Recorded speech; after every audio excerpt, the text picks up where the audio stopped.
Did you run from your psychic gifts opting for a life as a degenerate gambler at the horse track who can magically play the sax without blowing into it?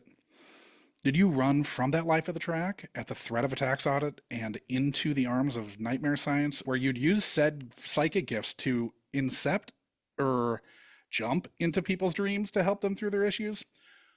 Were your gifts unwittingly being weaponized by covert government operatives that you'd only be able to outmaneuver because you recently discovered, while mind raping your ostensible love interest, that you didn't need all those fancy sleep research doodads to walk right into someone's dreams?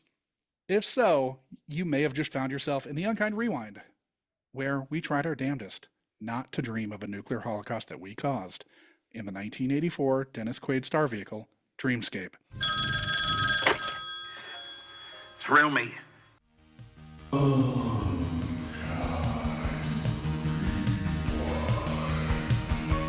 I'm gonna name you Coda. You get a name too, Podo. I got good news and bad news, girls. The good news is your dates are here. What's the bad news? They're dead.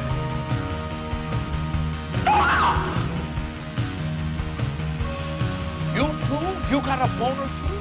Blue Steel. Salutations from St. Paul, where I've been poring over the daily racing form in the hope that my efforts to hone my psychic abilities can bring me untold hundreds of dollars. I'm Josh Dugan, jumping in this week from the city that doesn't sleep, which hopefully means he's not been having any nightmares that threaten our national security as my co-host, Sean McGrath. Have you been minding your Inception standard operating procedures and not jumping into your coworkers' dreams unwanted, Sean? Yeah, coworkers. That's a funny one. Well, a lot of people kind of pass out from heat stroke on the subway, and which is kind of a dream state. Sure, yeah. And so I just go ahead and I try to stare at them until I find myself in their dreams. Right.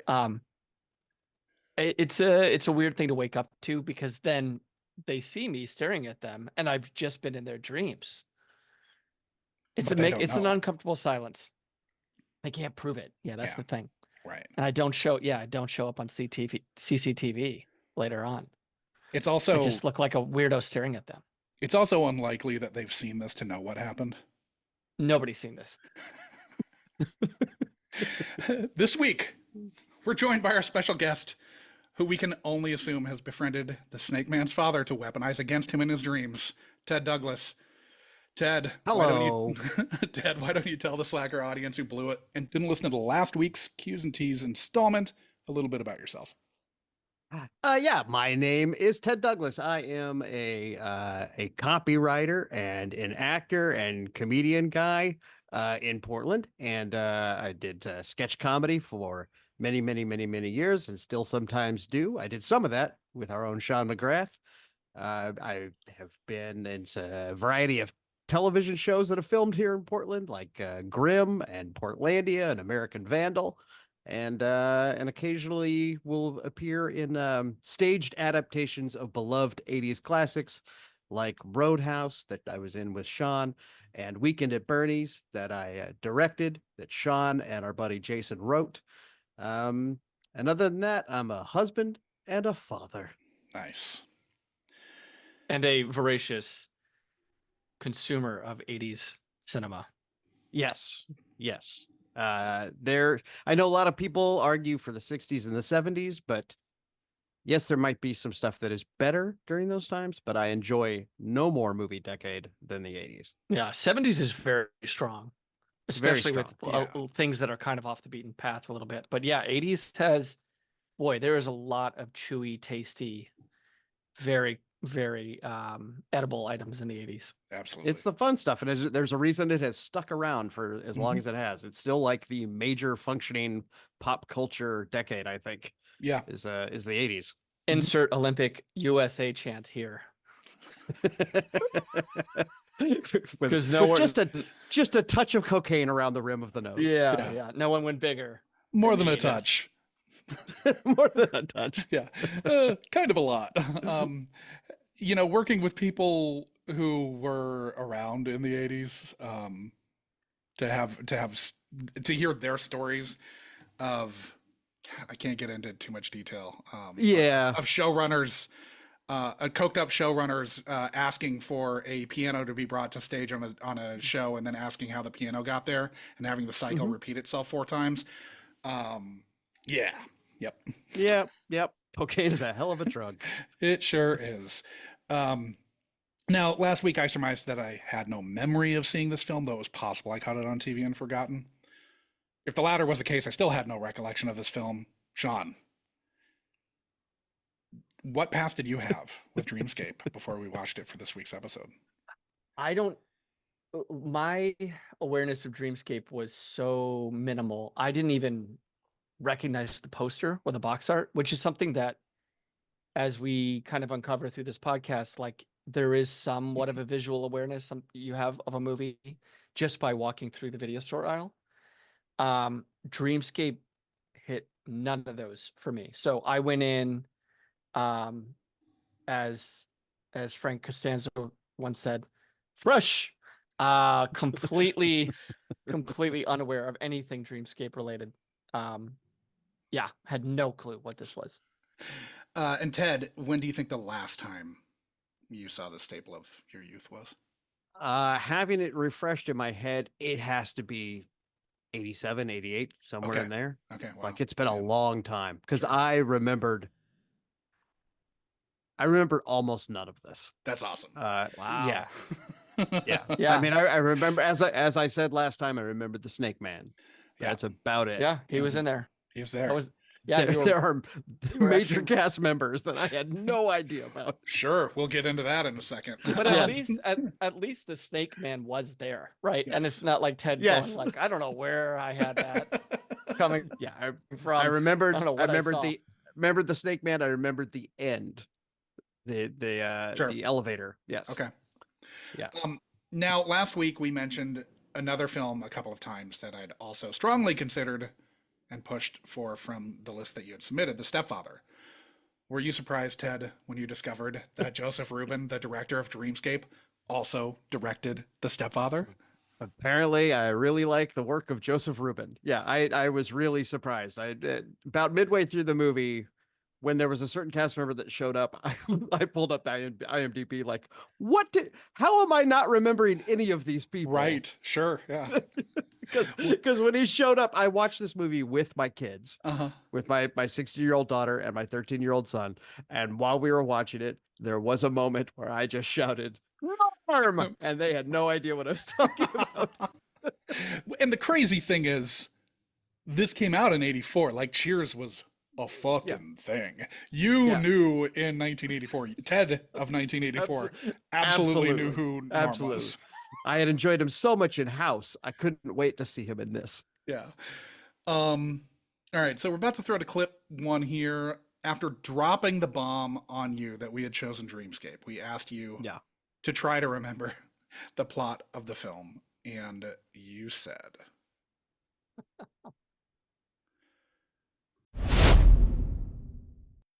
I do not remember why they go about creating the technology to enter someone's dreams, but I remember that they do. I remember that it's Dennis Quaid, and he goes in there. He begins to encounter, like, I believe, nightmare scenarios from other people's dreams. And the main villain in it is a snake man who terrified me as a child. Okay.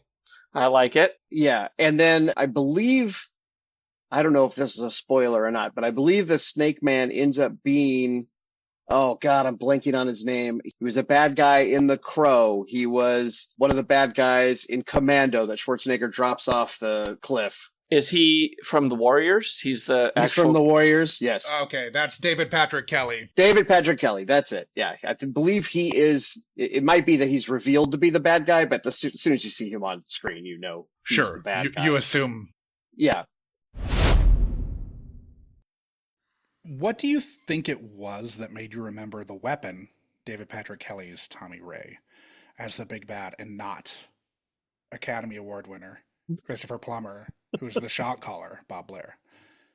I think at the time, Christopher Plummer meant nothing to me. Okay. I think I did not know of his work. I mean, that's Canada erasure, but that's fine. Because probably no, but like for Ted's, I know. I'm joking. I was 12. I was 12. He was in Star Crash at this point, basically. I saw Star Crash in the theater. Okay. So I may have known him from that, but that might have been it. Oh, it's a guy from Star Crash. Yeah, not. Oh, this guy's going to be nominated for Oscars, plural. No, but even like growing not up, as a Von Trapp. Yeah, in the household, Sound of Music was not part of the No. yearly. Okay, so your diet was way more good films. Yeah, but our buddy David Patrick Kelly, right? He was more of a fixture in your I would have known him from Warriors at this point.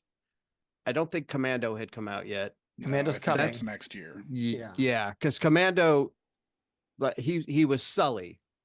I remember that name because of Schwarzenegger saying, "Well, he'll kill him last, right?" Hey, Sully, you remember when I said I'd kill you last? I lied, and drops him off the cliff. Yeah.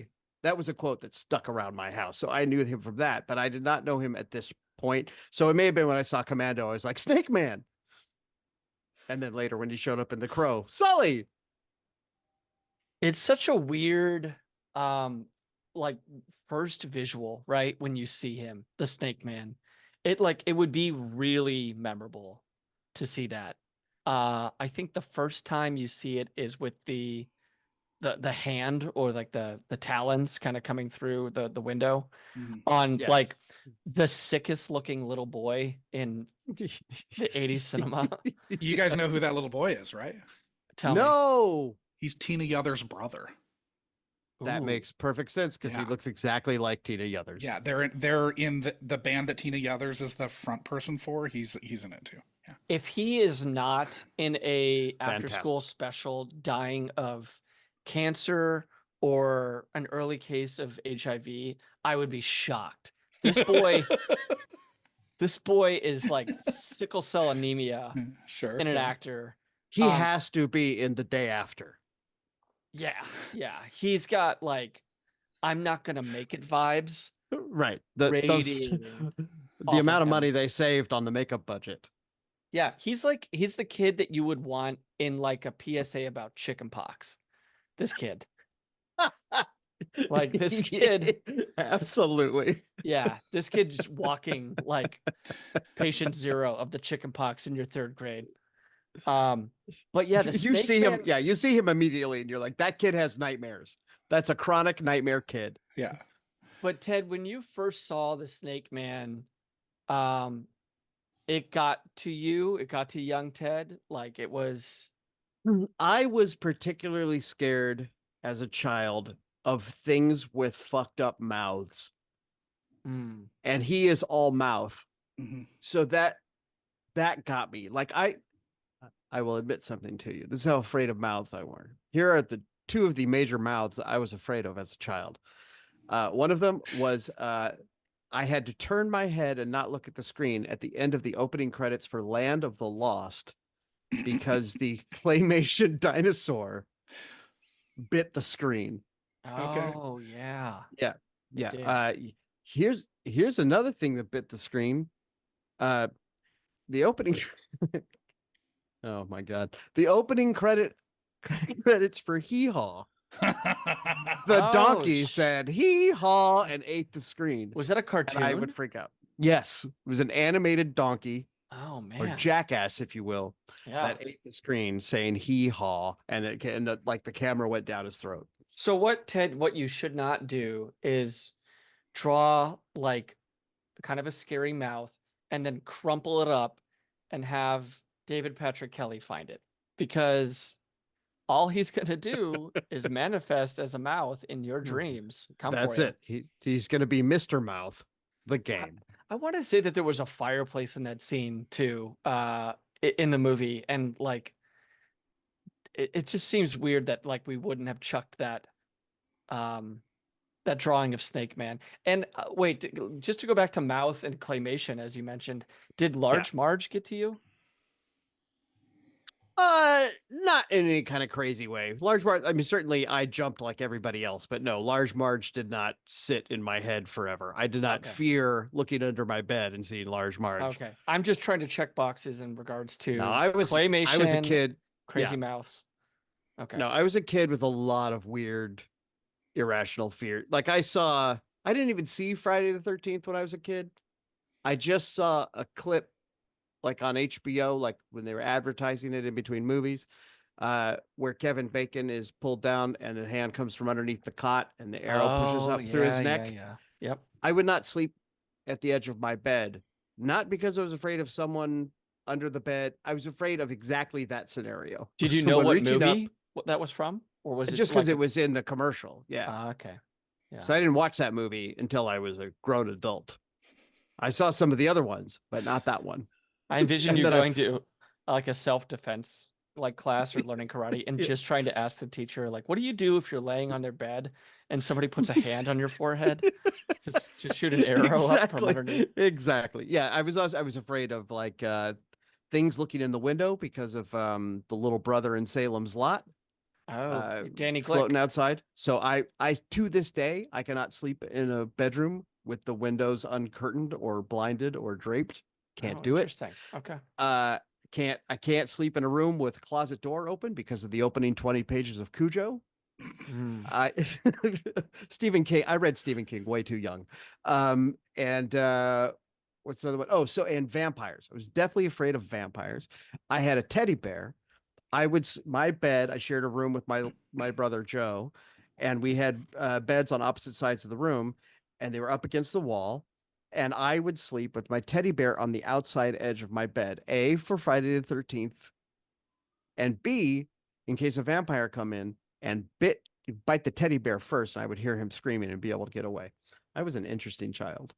Did your fear of vampires move? Like, did it cover Count Chocula, or were you okay with Count Chocula? Count Chocula was all right, because all he wanted was chocolate. All right. Yeah. Yeah. But the count that's a relief. The count on Sesame Street was a nightmare. Yeah, he couldn't get through Sesame Street. That's why Ted never learned to count. I still don't know how to count to this day. Yeah.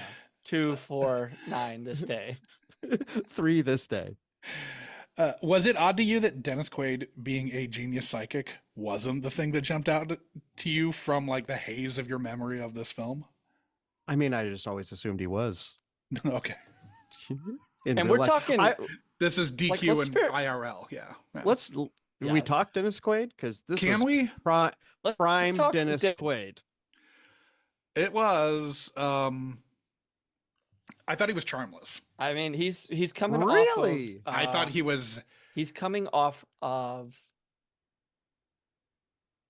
He's a really strange character, but he's coming off of the bite breaking away, right? Breaking so that's away. kind of his big. But that was earlier. Breaking away, 79, I want to say. 79 or 80. Yeah. I think it was 80 Oscars. So between that, so these 5 years is what's Dennis Quaid cooking up? He's not a TV actor, right? Like he's a movie guy. I don't believe so. Yeah. No, he didn't go over to the Breaking Away TV show.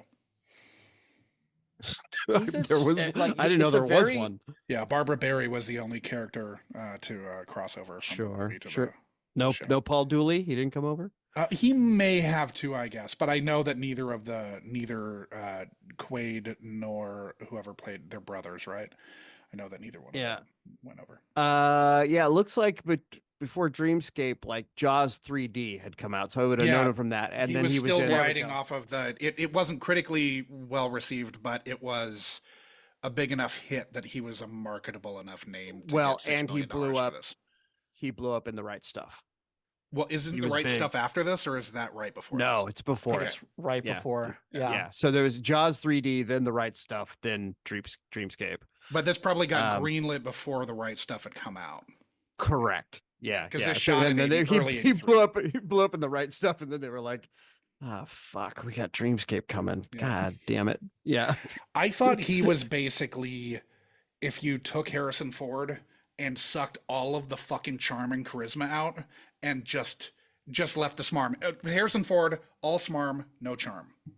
it struck me watching it that he sounded exactly like Harrison Ford. Like his voice is Harrison Ford's voice. Yep. And it was kind of freaking me out. But I did not find him charmless. Yeah, I didn't either. I thought he was unctuous, and I thought he was... I'll be honest. It's kind of hot for Dennis Quaid in this movie. Yeah, he looks like that guy. Woo. Yeah, he looks like he's on the CrossFit machine. He's got a nice, I think he's got a nice kind of way about him. The stuff that kind of gets in the way is like he's a really squirrely, kind of snaky dude. Not to get snakes. Not to get too snake man here, but like there's even a scene where men are presumably coming to his apartment to beat the shit out of him. Yeah. And he just kind of hunches down in the back seat of a car, like, problem solved. It's like, hey, gotcha, you fucking idiot. They know where you live. And yet he's still like not committed to staying at Thornhill College. Presumably awaiting a beatdown at home. There's a little bit of stupidity to him, even though he's supposed to be this boy genius, right? That Max von Sydow. Max von Sydow, by the way, Jesus Christ, I did not expect he showed to up. see I was like, what the fuck is Max von Sydow doing in this movie? There are 3 fucking 2-time Academy Award nominees in this fucking movie. Because Eddie Albert's got 2 also. That's right. Eddie Albert's amazing that was in The Heartbreak Kid. Yeah, he shows up in the opening scene of this, and I'm like, Eddie Albert? Yeah. I don't remember I knew who Eddie Albert was at the time. And because he's in Green Acres. And then von Sydow, like, what? Does he have the antidote for the beer? Mm-hmm. You know, it was, that's how I do Max von Sydow, and as Ming the Merciless, of course. I did not know him for any of his greater works. I knew him from those. I mean, even just Max von Sydow and Christopher Plummer in the scenes that they do share together, there is so much gravitas and like cinema fucking clout between these two guys. It's so weird that this is the movie that has paired them together.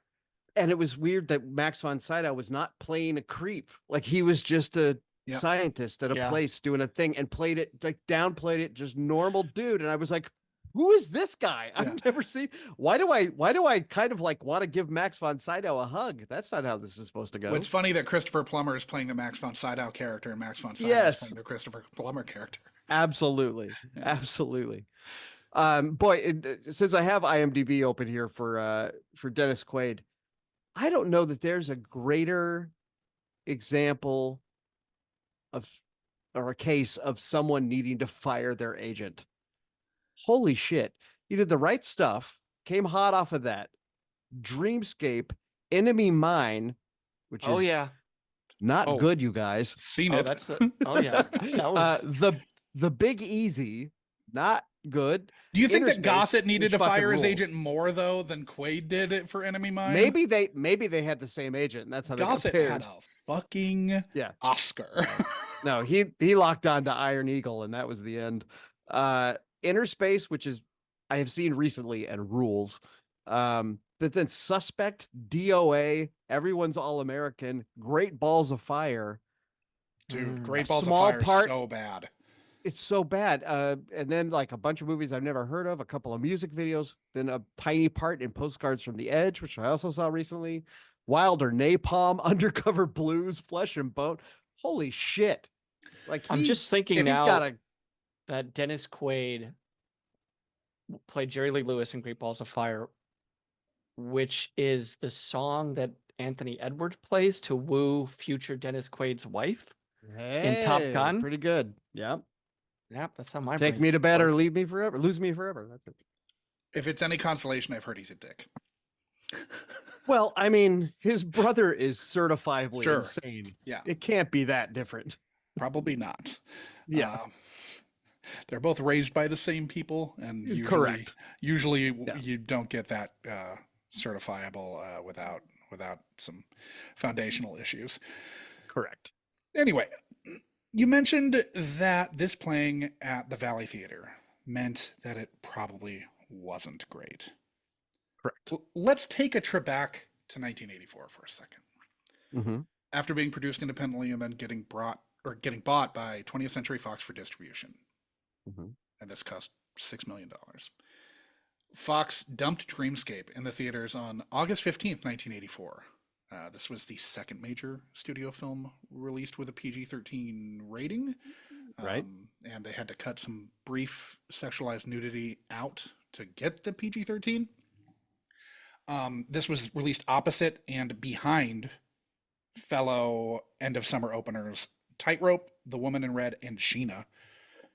And also finished behind in the box office this week of Red Dawn, Mm-hmm. Ghostbusters, Mm-hmm. In its like 87th week. Yeah. Mm-hmm. Yep. Purple Rain. Wow. Revenge of the Nerds, Man. The Karate Kid. Oh. So I think this finished 9th its opening week. Now all of those, the ones that I just listed with the exception of Red Dawn, had been out for a month or more. Red Dawn was in its second week. Behind it in the weekly take were Gremlins, Indiana Jones and the Temple of Doom, which have been out since like May, 13th right. weeks. Yep. Followed by Cloak and Dagger, The Jungle Book, and The Adventures of Buckaroo Banzai Across the Eighth Dimension. Hmm. Now, given the loaded field against which this film was released, do you stand by your initial assumption that it wasn't good because it was playing at the Valley Theater? I do. Okay. I do. Yeah. I do. Because that's a loaded. I mean, when those are the top 15 movies, and you're aside from the opening ones at that Valley opened Theater? that week, it's crazy. Yeah, you're opening the Valley Theater unless you're huge. So they had brought back the 1960s Jungle Book in Yes. theaters. Mm-hmm. Yeah, because Holy Disney, That's when they Disney used, wasn't doing. that's when they home used to release. open the vault, right? Mm-hmm. Oh, the vault. Yeah. Yep. Famous Yeah, vault. and I'm realizing here, I scrolled down in Dennis Quaid's IMDb listing here. I would have also known him from Caveman. Sure. With He was Ringo? in Caveman with Ringo Starr, Holy which smokes. I also saw at the Valley Theater. Did you see Adventures of Buckaroo Banzai Across the Eighth Dimension at the Valley Theater or Valley Theater? No, I think that opened at Washington Square. But you did see it theatrically.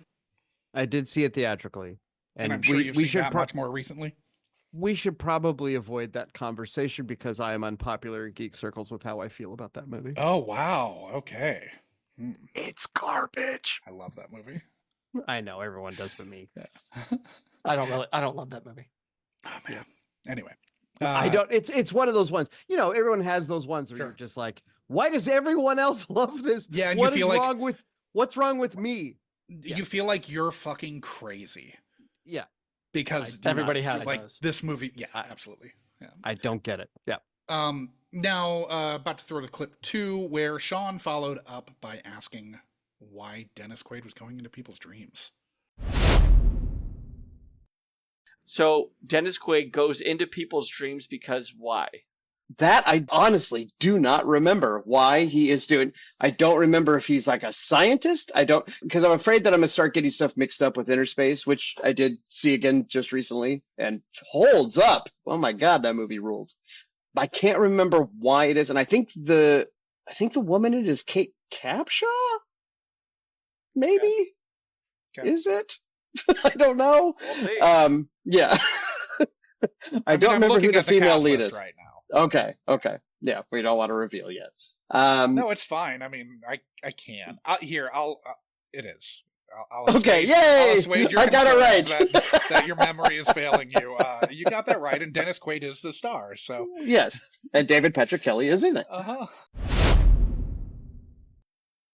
Was the why of the purpose of this research being done clearer to you on this go around than it was when trying to conjure it from your memory?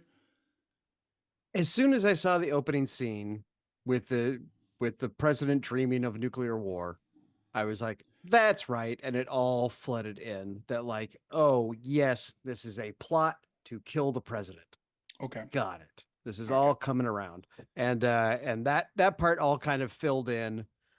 But I did not still, when they introduced the idea of him being a psychic, that part just absolutely, that was a surprise. Like, oh, we're dealing with psychics.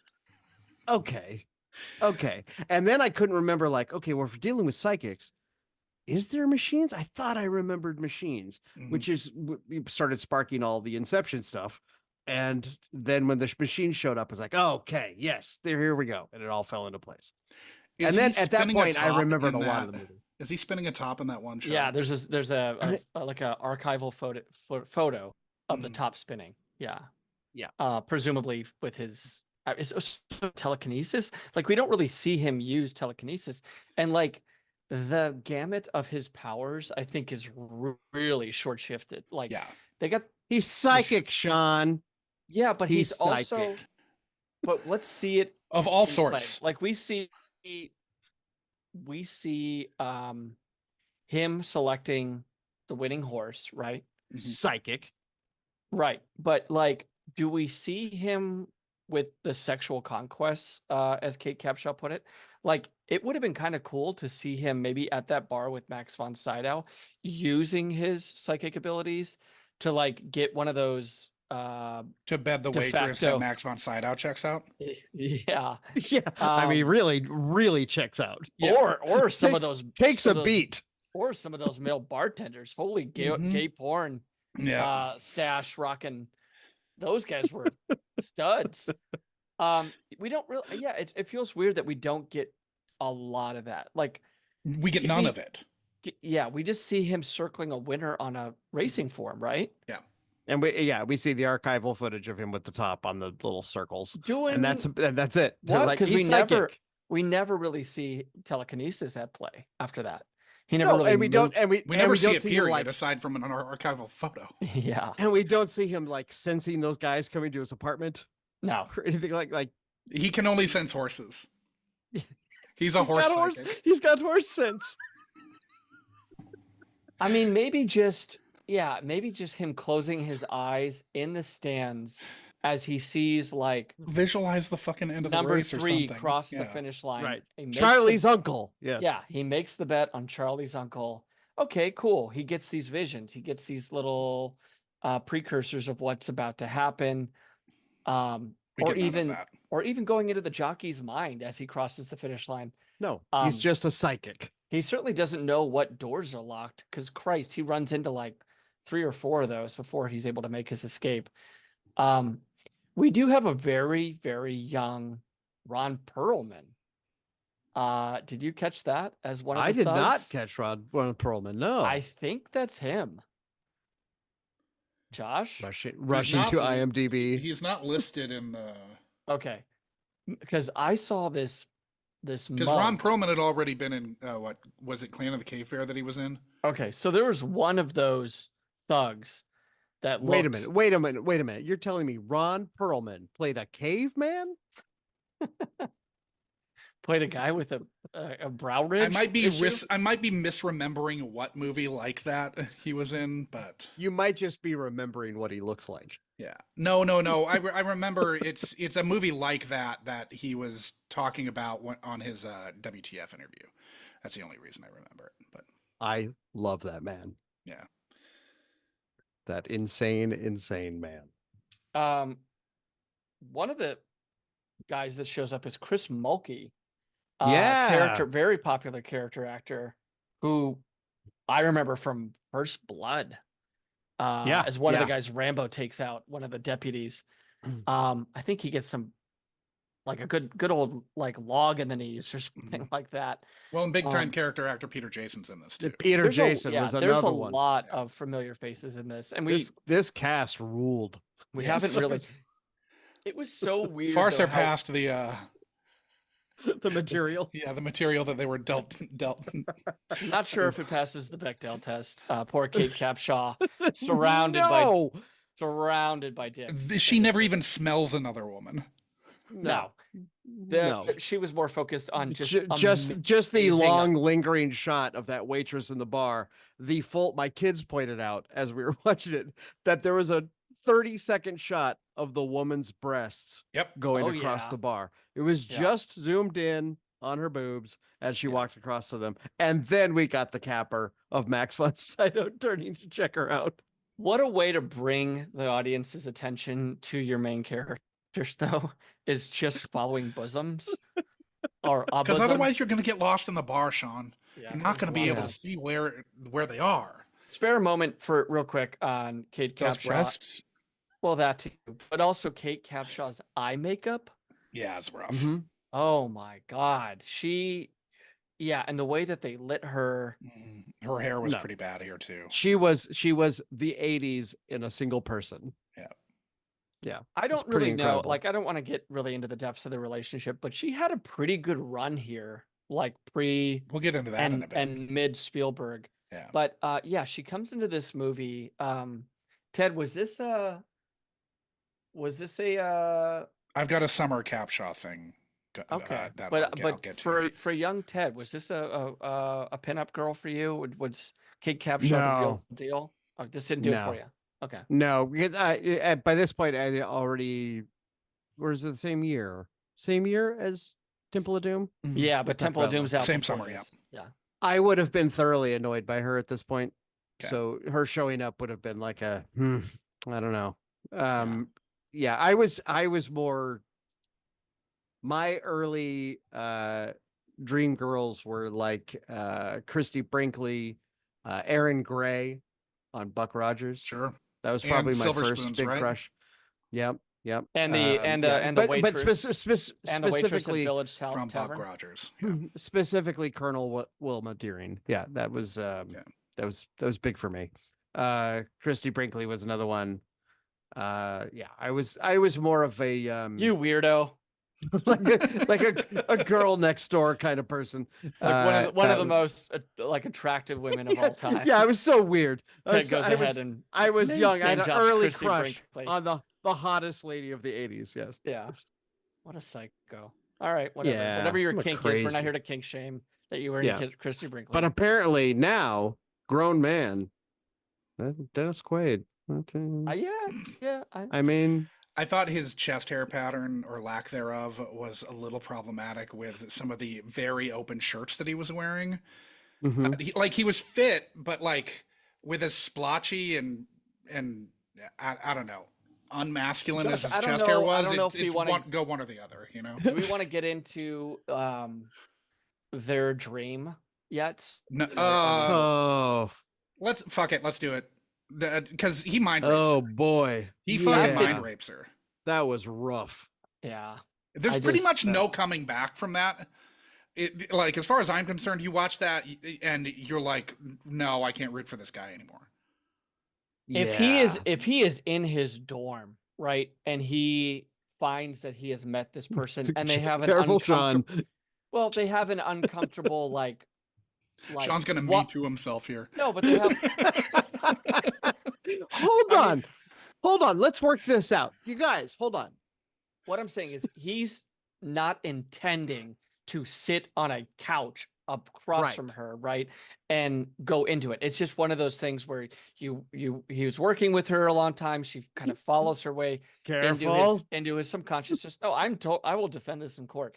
Like, but he is in his own room, not able to go into her dream. He has a sex dream about a colleague. She does as well. Okay, like whatever. It's a little awkward, but he is like daggers Yeah, sitting there like a. he's trying to. He's trying to. He's go in absolutely there. trying to mind rape her. Yeah, I had a similar shit. experience over COVID lockdown. I watched all of Cheers. And there are some moments, as much as I love that show, and as much as I love Sam Malone and the cad that he is, there's one specific episode where Rebecca is trying to take a nap in the office, and he gets the idea to go in the office and talk to her while she's sleeping and convince her Oh no. to sleep with him while she's sleeping. So he goes in and just makes suggestions. He doesn't make any moves on her. He's Just trying to makes plant the the suggestion. idea. Yeah, He's trying to incept her. Yeah. Yeah, real rough stuff, the early 80s, you guys. The problem too, and like I'm sure all of us clocked it, was she bolts from the room. She realizes that what he did. Mhm. And then she lets him off the hook with that Yeah. fucking awful, like, well, was it like, well, we both enjoy or something like really gross. This is about, where like, you can how- tell that a woman didn't write the movie. Yeah, No, because a guy this- wrote a line that says something of like, well, I can't deny that it was that there are feelings there that she didn't want to explore them, but that there are feelings there is what she said, Yeah. essentially. This is when my 2024 16-year-old daughter said, "That's bullshit." Yeah. And I think was we like, all were like, "We're doing things yeah. right. Yay." To let him off the hook in that moment, right? Like, is the shittiest thing. And it Yep. gives guys who are watching this Yes. the seedling of, well, the end justifies the means. Right. I Because got there. I got there, and like, I know that she would enjoy it. Right. It's like Jesse Waters letting the air out of his fucking future wife's tires while she's a fucking underling at Fox News. Oh, What? God. Yeah, he did that. Yep. He's a good guy. He did that And- so he would have to help her change her tire. Yep. Yeah. He's He's not invited on this show, by the way. Nope. Closed. No invite. Doors closed, buddy. Yeah. Never getting No on response. here. Okay, so throwing to clip number 3. After establishing that you'd watched this plenty of times on cable after its theatrical release, Yeah. you described your reaction to the film. I remember like coming out of it being pretty jazzed about it just because it was such an out there science fiction concept and the special effects were relatively cool for the time. I don't remember them being good, but I remember them being interesting. Right. Okay. If that makes sense. I mean, interesting is probably better than good or cool, you know? I remember a lot of like clunky green screen. And like there at some point, I believe David Patrick Kelly turns into the Snake Man. Okay. And so that was probably like claymation or some sort of weird stop motion something or other. But this was also around the time when, it was post-Tron. So a little bit of computer animated stuff was starting to come in. So there may be a little bit of that in there. I think of like the CG tunnel going into the weird science creative area or going into Tron world, actually. The same sort of thing. So probably a little bit of that in there.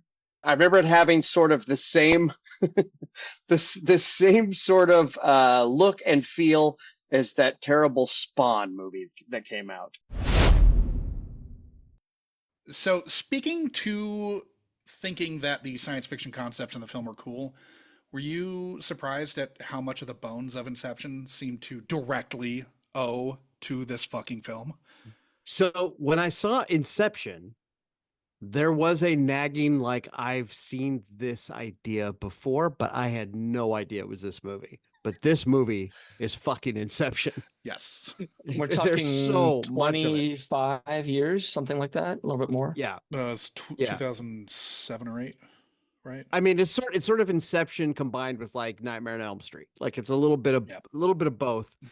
This does not have the idea of incepting someone's dream, but it certainly has the idea of like going in someone's dream and fucking with them. Yeah, it has the I mean, this Dreamscape is going into someone's dream and helping them solve their fears or their problems, and Inception is implanting an idea or a suggestion. Right. That is going Incepting, to, one would say. Yep. one might say, hey, guess what? There's a spinning fucking top in Inception. There sure is. Hello. Dennis Quaid's archival photo. Now, as someone who maybe unpopularly does not like Inception, I'm very pleased to have seen this for the sole purpose, at least, of being able to say that fucking hack Christopher Nolan ripped off Dreamscape. Fucking hold on. Dreamscape. Hold on. That fucking hack Christopher Nolan. All right, you and I are gonna have some words, but not right now because this is not what this podcast is about. Oh, see, Ted, what you've done by suggesting Dreamscape is give Josh the ammunition to forever name drop Dreamscape. Yep. When Christopher Nolan's, I'd say any one of his films come up, because it doesn't even have to be about Inception. It could be about Dunkirk, and he'll be like, "Well, actually, you know what he did." That's the only one I haven't seen. It's a great one. You're gonna hate it, of course, because he ripped off the bombing of Dunkirk from Dreamscape. Yeah. Of course, as we all know. I actually, just real quick, I thought that the Holocaust, nuclear Holocaust burned children was I thought that was good. pretty good scare. Yeah. Got me way more than the Snake Man did. Were the VFX and green screen as bad as you anticipated, Ted? I mean, at times, Okay. the falling off the building, Yeah, sure. that was right. massive guffaws from my children. But what about the President's for me. Dreams? The President's Dreams, I thought, were stylized enough that it worked. Yeah. But that was exactly the effect I was remembering, and exactly the effect that reminded me of Spawn. Okay. Oh yeah. I will say, Ted, that if you and I are ever in a situation where, like, I'm falling off a building or like an I-beam, don't grab my fucking shirt Sleeve? Just grab your arm? Can you just hoist me back up? Grab your physical being instead without of testing my Target Greatland flannel. For Christ's sake. that was I thought, because that happens fairly early in the movie, that first dream. Yeah. With the sped up clouds and the bad green screen, I thought I was going to lose my kids there. Yeah. But they stuck with it because I kind of gave them the heads up. Like, the special effects, it's 1984, which means it was made in 83. Special effects, no CGI, no anything. Yeah. And there was not the CGI. And I mentioned in that clip there that the CGI tunnel, we did not get CGI. We did get the tunnel. Yeah. So I did remember that. That's kind of the gateway, right? That he goes through is this, like, kind of poor man's 2001 light show kind of odyssey that he goes through. It looks pretty good that they didn't reuse it. It felt like they kaleidoscoped enough images so that everything kind of felt like new, like we're going into a new dream, we're going into a new mind.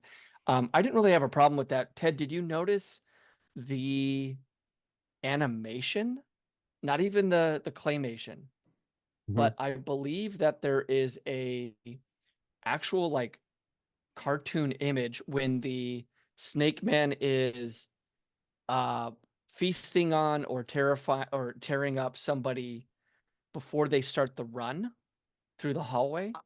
I did notice that, and I believe that it is in the same way that, like, 89 Batman has an animated Batman at some point. That's I will give some credit to that hallway chase scene from the Snake Man and that fucked up staircase. Yeah. I thought was actually staircase really was well pretty done. great.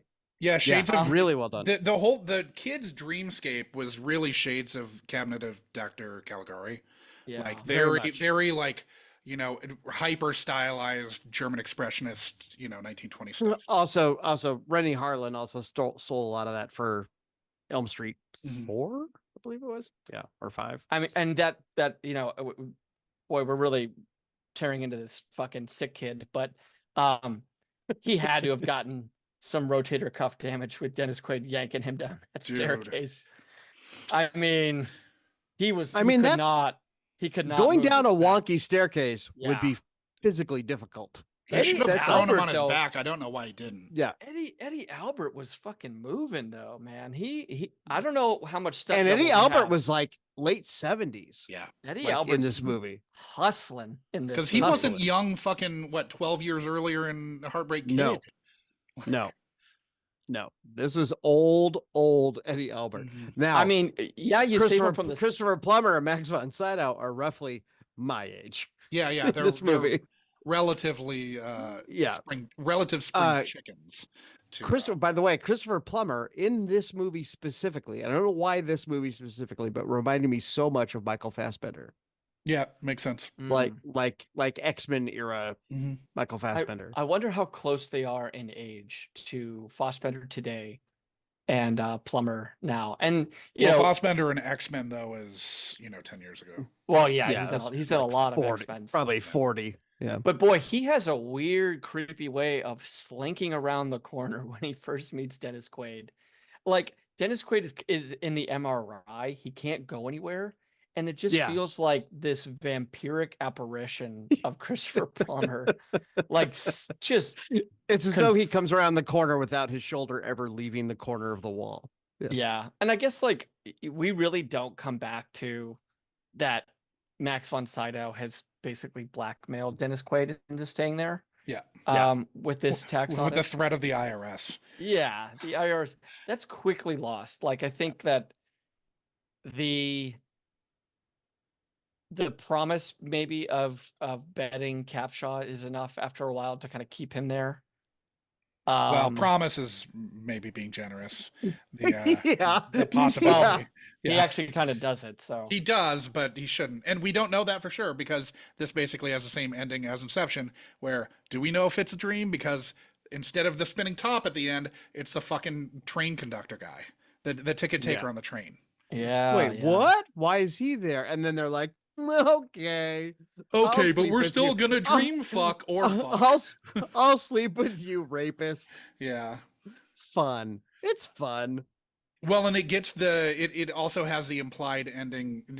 It's not as I explicit. know where you're going with this. But because it's also they're at Thornhill College and it's Roger O. Thornhill in North by Northwest, and then it has them on the train at the end. We don't have a train going into a tunnel. No, sadly. Do you get it? You get it? But we do have a train chugging along as they're in Embrace. Yeah. But I look Leaving at stuff Union like Station. that. This is early 80s. They're doing a very broad reference to Alfred Hitchcock. Yeah. Current day movie makers Still make do that. references to stuff 20 years ago, Yeah. and we go like, oh, get it?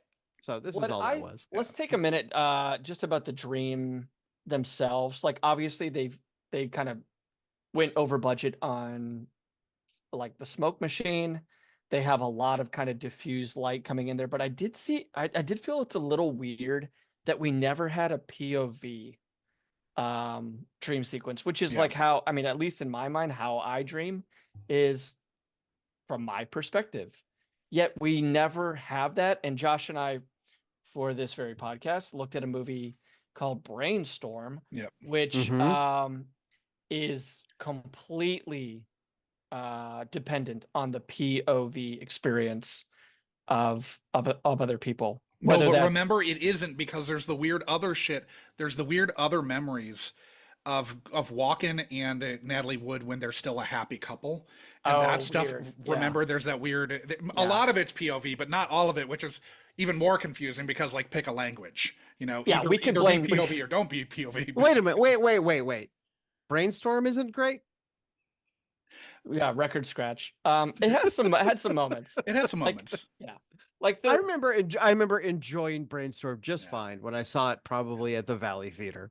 There's always, like, if you can dig hard enough, there's some gold in almost everything. It's very rare that we've had a movie where it's been just abysmal from start to finish. Yeah. I mean, please, I really please hated have me them. back. Yeah, please have me back for The Happening. I really hated one of them. But that one is easily the highest grossing movie we've done. So Cocoon? no, what? No, You guys did Cocoon? Yeah, Cocoon's great. I'm giving some. I watched Cocoon It's very horny. probably about 8 or 9 years ago, and was shocked to discover that it's fantastic. The Cocoon is so horny. It is. It's so horny. It's elder horny too. Not It is. This isn't. Oh yeah, no, Yeah. no. It's it's. No, That's it Like, was, I can't look at Hume Cronin. I don't No, want to. I don't want to Hume get ahead of Cronin. myself, but I don't want to. I don't want to get ahead of it dropping just in case we drop it out of sequence. Okay. But it was okay. a sequel, a very big sequel. Oh, right.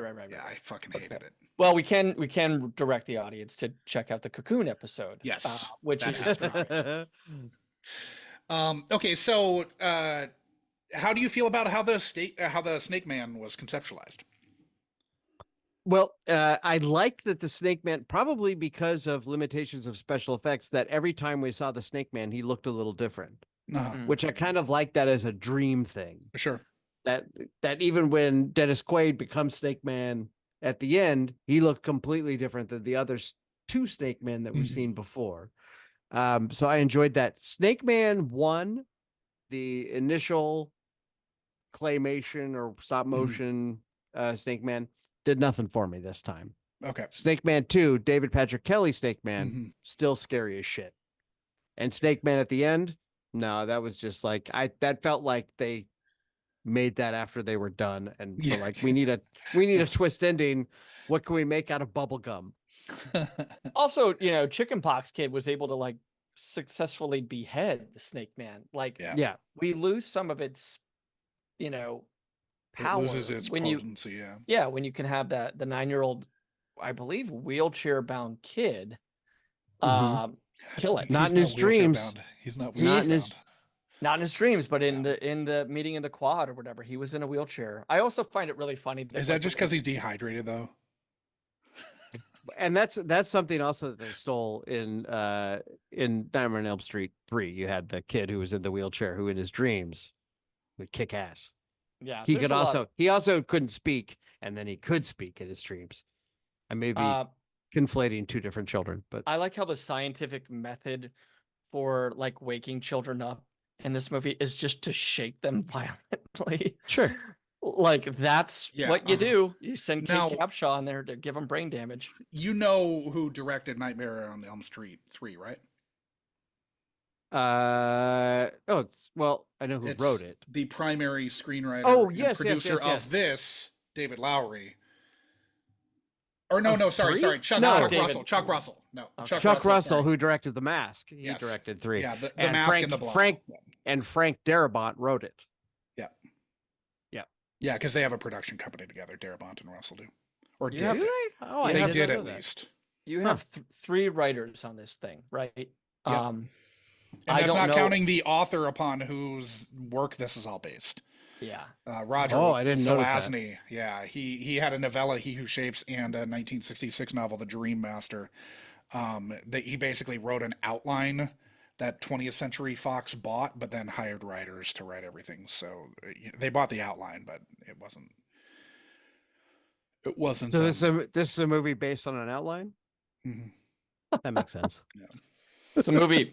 It's a movie based on a future George Wendt novel. Yeah. Doesn't it feel like this movie was directed by a guy who cut his teeth making teen-sploitation flicks? Yes. I mean, It based absolutely does. Yes. based purely on the Village Tavern. Yep. A He lot. really gave us that. He really knows what the people crave. Yeah. Spare a moment for George Wendt. I mean, I know that we already brought him up, but he kind of is this deep throat character, meets with like a I like to think of it more as he's playing the John Travolta character in Perfect. Okay, that's I mean, same body type. that is the first and only time those two performances and actors will be compared. But he's kind of like a Dean Koontz, right? Like he's Yeah, this he like is. poor man's horror writer, Again. much like only John time. Travolta in Perfect. I thought though, Wendt is Dean Koontz. Well, he's supposed to be playing Stephen King basically because his last name's Prince. His characters, but like Get it's it? also why would Stephen King be doing what he's doing? Stephen King, the writer, would not be like trying to pursue some like it's almost like he's doing investigative journalism as a mystery novelist or a yeah, horror. I And I know just- that email hasn't been invented in 1984, but there are other ways to contact people to ask research questions about novels than like Showing up. stalking them at a bar. Yeah. Right. I also love Also- that fucking line about like how like sorry for meeting like this, like when they have to like get to the basically before the death scene of George Wendt, where they're meeting in secrecy, right? They're meeting in private. But it's the most illuminated spot in a quad. It's like the only place in the college campus where you can see who is under the lights. Like it was a very, very Yeah. Right. Let's bad meet job under this spotlight. yeah, let's meet under these spotlights as these men are chasing us. Yeah, and also just a fun fact that when this movie came out, that George Wendt was 36 years old. Oh boy. Yeah. Not quite the Wilford Brimley being 49 when he shot Cocoon, but No, but what that means is that he was 32 when Cheers started. oh yeah. Yep. 32. two. You look at the Cheers cast in season 1 and you're like, holy shit, they're all so much younger. They're than all they in their look. early 30s. Yeah. Or 20s. Yeah. So basically, George Wendt in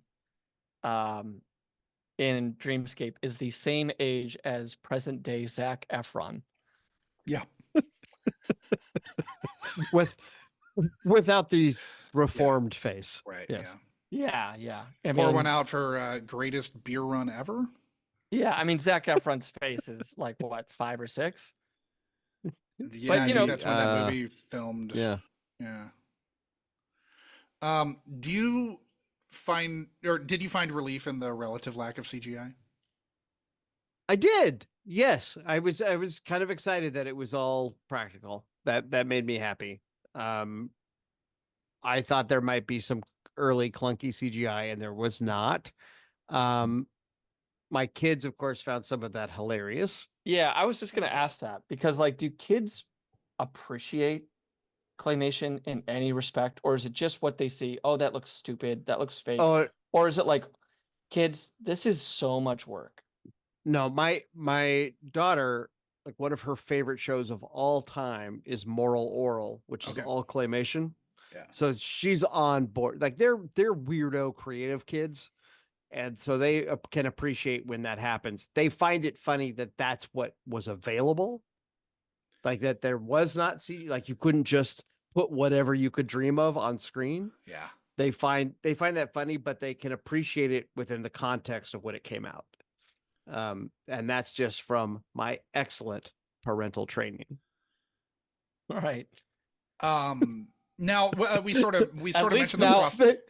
At least now there's like we've expanded the amount of people that have seen Dreamscape by like 40%. Yeah. Yeah. They cannot balance a budget yet, but they can appreciate movies within their time. Now, to be fair to Dreamscape, it did make $12 million, which was twice its budget.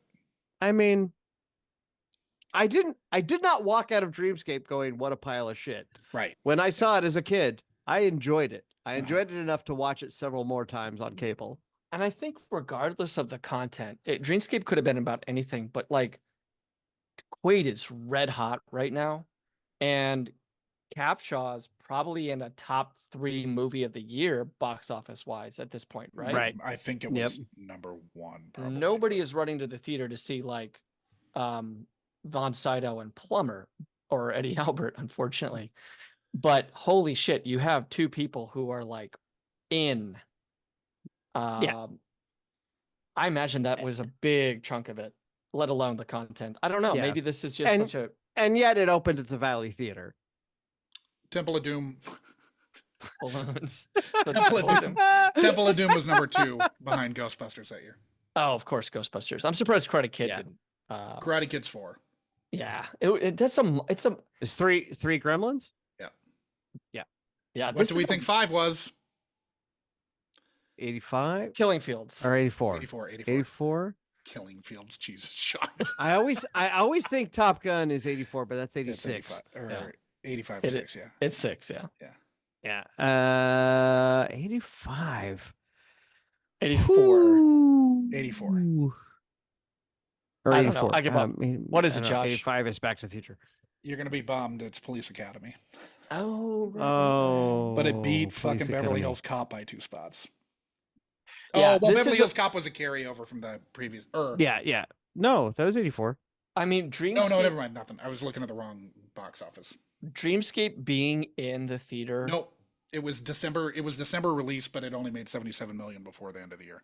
Okay. It made way more the next year. Dreamscape being in the theater with these heavy hitters, I'm shocked that it made twice its budget. Oh, absolutely. Like that, I released Purple Rain's 12th. Tightrope is 13th that year. Like it opened opposite of the 13th biggest grossing movie. But it was. Listen, we've joked about a lot of this stuff. I think the movie kind of rips. I really enjoyed it. Let's talk about that. Let's talk about watching it with adult eyes. Yeah. Like, what is your I don't know, like what won it over for you beyond the nostalgia? Uh, Or was it the think nostalgia? It could have been. No, it wasn't, because I did, as I stated before, I did not remember a lot of this. So there was not a lot of nostalgia involved in it. Okay. I thought it was just a pretty sincere cheeseball schlocky sci-fi movie. I like the idea of it. I think that it is a movie that is prime for remake. I don't want to get into It segments that are actually coming. was, It was remade? as Inception. Oh. Bravo. No, I think you could take this beat for beat and do it now with the anything goes special effects that we have and do something really fucking cool with it. Yeah. Minus the dream rape and maybe have make him not be a psychic. I even think psychic. I liked that schlock. I liked the schlock of this movie a lot, and that they did not apologize for it. They just did it. He's a psychic. We're looking for psychics because that's where we haven't covered it, but that's where David E. Kelly comes from. He's the evil psychic. David And Patrick Kelly. What did I say? David E. Kelly? Yeah. David E. Kelly is actually an evil psychic. Yeah. So wait, Alan McNeil. After making picket fences, he did the David E. Kelly who married Michelle Pfeiffer? Yeah. So did David E. Oh. Kelly watch Michelle Pfeiffer nap on a couch? Probably. I should have mentioned Michelle Pfeiffer when I was mentioning the Christy Brinkley and the. Oh yeah. You weirdo. One of the hottest women on earth ever. You can still get it. Yeah, I think. I mean, she gave us hope. She dated Fisher Stevens. Michelle Pfeiffer. I don't Sorry, know. I'm gonna get weird here. But I think this movie could be remade today now with today's special effects and be really fun with the right director. I think someone like an Edgar Wright could have a lot of fun remaking Dreamscape. By the way, Haley Joel Osment and Jesse Plemons, both 36, same age as George Wendt in this. Yay! Now, did you feel like this Fantastic. still had Spawn vibes? What I was remembering were two shots. Okay. The opening shot with the woman in the nuclear blast, and David Patrick Kelly on the train holding the heart in his hands. Yeah, DPK holding the heart in his hand on the train. Say it's a dream. We can do anything you want. Mhm. Those two shots were the Okay. corollary with Spawn. There are you'd- a number of shots in Spawn that look just like that. Okay. You'd guess that maybe the director of Spawn, who came from the VX world, could have worked on this. His name's Mark A.Z. Dippy, or Dippé. He did not. No, he didn't. His first credit as an ILM computer graphics animator didn't come until '89 when he worked on both The Abyss and Back to the Future Part 2. Oh, yeah. Believe me, I looked him up while I was watching this movie. Now, it Was is I right? possible. 80s credits was are a a little CGI weird. guy. It could be possible that he worked on this in some capacity. You can't rule it out, but But he's he not was credited. he was mostly a CGI guy, not a practical effects guy. Right, This right. is a practical movie. Yeah. So the European cut, but maybe not the British one, more on that in 1 second, of the film didn't have the nudity cropped out of frame in the cuckold nightmare and the mind raping on the train. Are you glad? Cuckold nightmare. Yeah, the cuckold with nightmare. the little nerdy guy. Oh who's yeah, the yeah, first yeah. stream Oh, he so went there was into? nudity in that. There was nudity in the original Got it. cut, and it was the cut that was cut out for to make PG-13. Gotcha. Yeah. And then on the train with Capshaw, There was brief nudity. I think I can't. I'm not entirely sure how much there was, but there was a modicum of nudity there that got slashed for PG-13. Spielberg got a phone call. No. Interestingly, it was all Quaid. It was all Quaid. Okay, interesting. Now, are you glad that the sexualized nudity wasn't in the cable TV cut that you'd have seen over and over? So Dreamscape didn't fall to getting the kibosh from your parents who weren't fans of you getting sexy time in your movies? At 12, I was watching a lot of stuff on cable with no supervision. So Okay. no, I would not Wouldn't have been matter. happy about that. Yeah. Okay. Well, no, I would have been actively, if I had known I'm seeing a version that doesn't have the nudity Yeah. that it should have had, I would have been very upset at 12 or 13 when I would have seen this on Mhm. cable. But Which all the since I didn't- European releases did have the nudity, even video. But then until DVD, I think DVD it was cut out across the board. But Ted, did you or your parents at the time really wrap your heads around the PG-13 rating that this got? This being right after Red Dawn, I believe the second movie to ever get this. it was, yeah, it Was was that a big deal? Did that come up as a? Oh yeah, I followed that pretty hugely even at that time because Okay. it was movies like it happened pretty quickly because it was movies like Gremlins and Temple of Doom that did it, which surprised me that this also had a holding the heart in their hand move because it was this movie. It was a movie called The River with Mel Gibson and Sissy Spacek, I think. I think might have been the first two. Red Dawn's the first major studio Red Dawn. release. Oh, okay. And Red Dawn. But those all came out around the same time and were the first round of PG-13. Yeah. So I think that happened it wasn't like we had one summer of violent movies and then the next summer we had PG-13. It was within months. Yeah. Because And people were so Firstborn, which freaked we've out by already Temple done, of was Doom. also one of the first handful. Yeah. Shout out Firstborn. I love Firstborn. Firstborn's great. Yeah. I love it. Yeah. Saw that in the theater. No, so did our guest who saw it with his divorced mother. Yeah.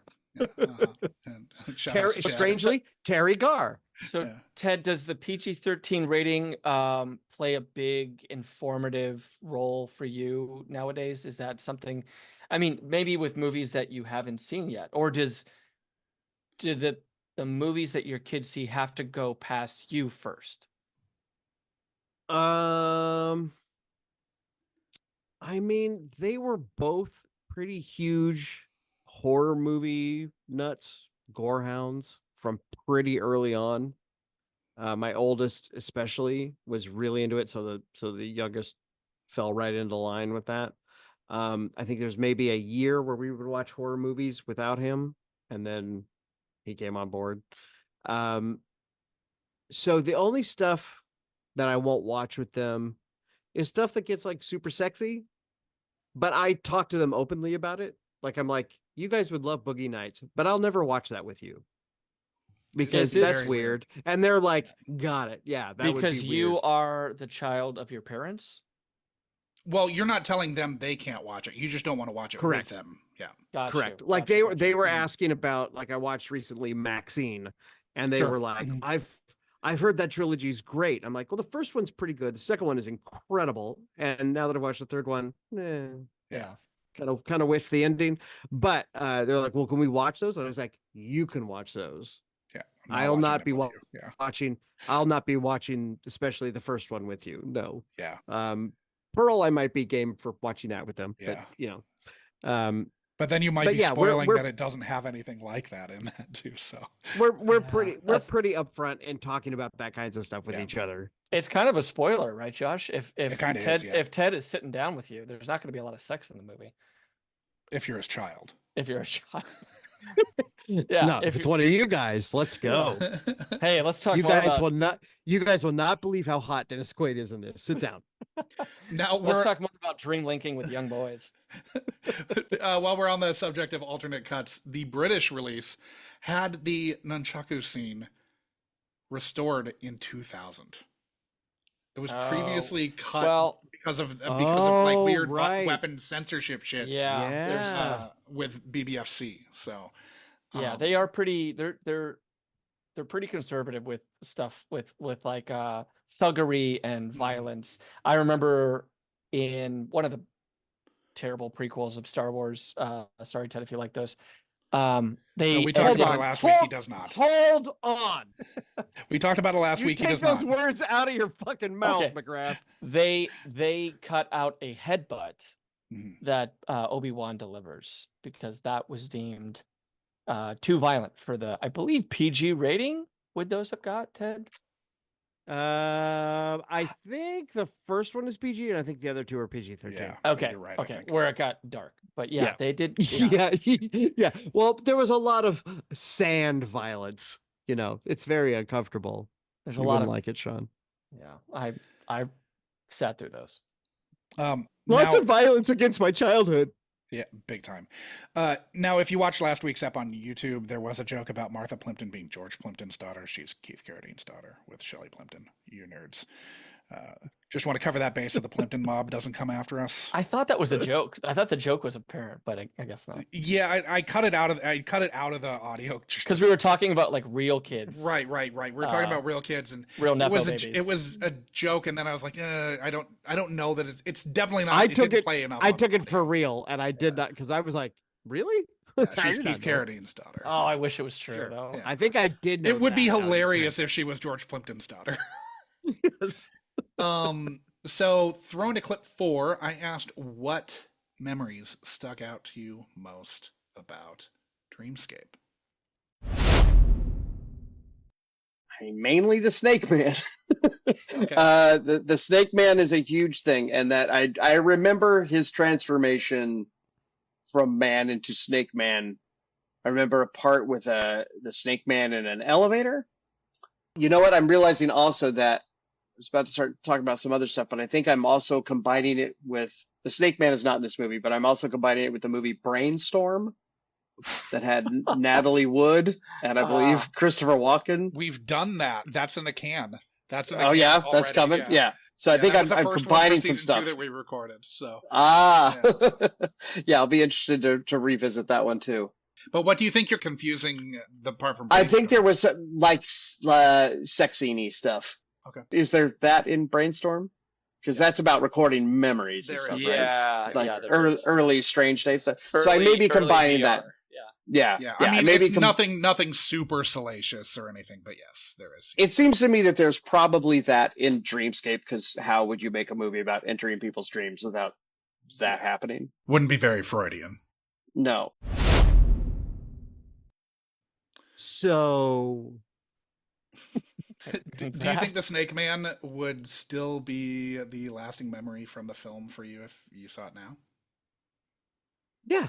For Yeah, the first time? I mean, I think Snake that Man is would be the takeaway. Yeah, I think that is the indelible image of this movie. Again, the second Snake Man, the David E. Kelly Snake Man, Yes, sure.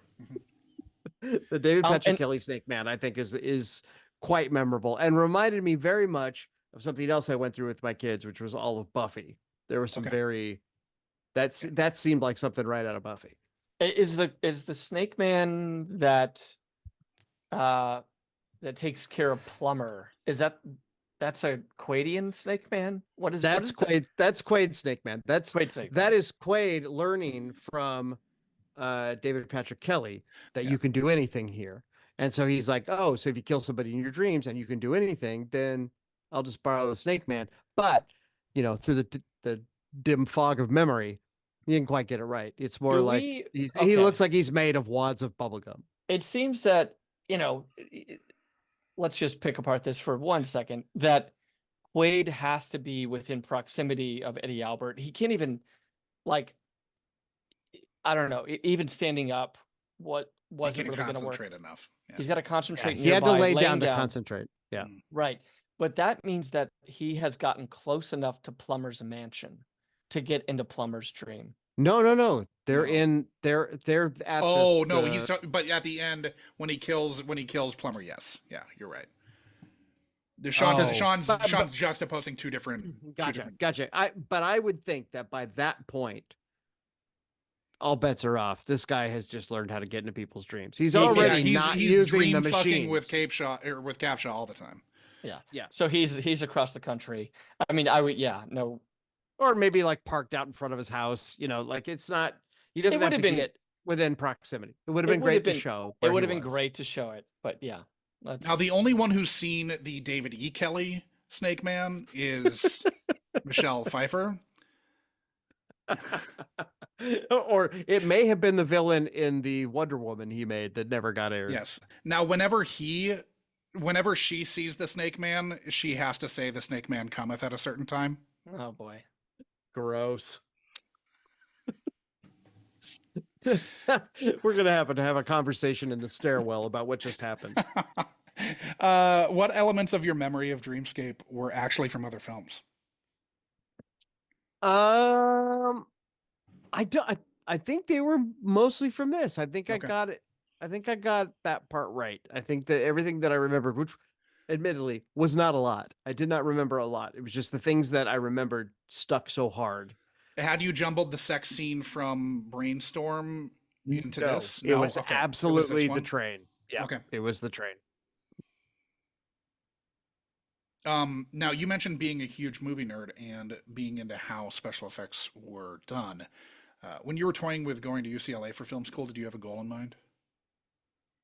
To direct movies. Sure. Okay. No, just curious. Pretty generally, yeah. That was. I grew up.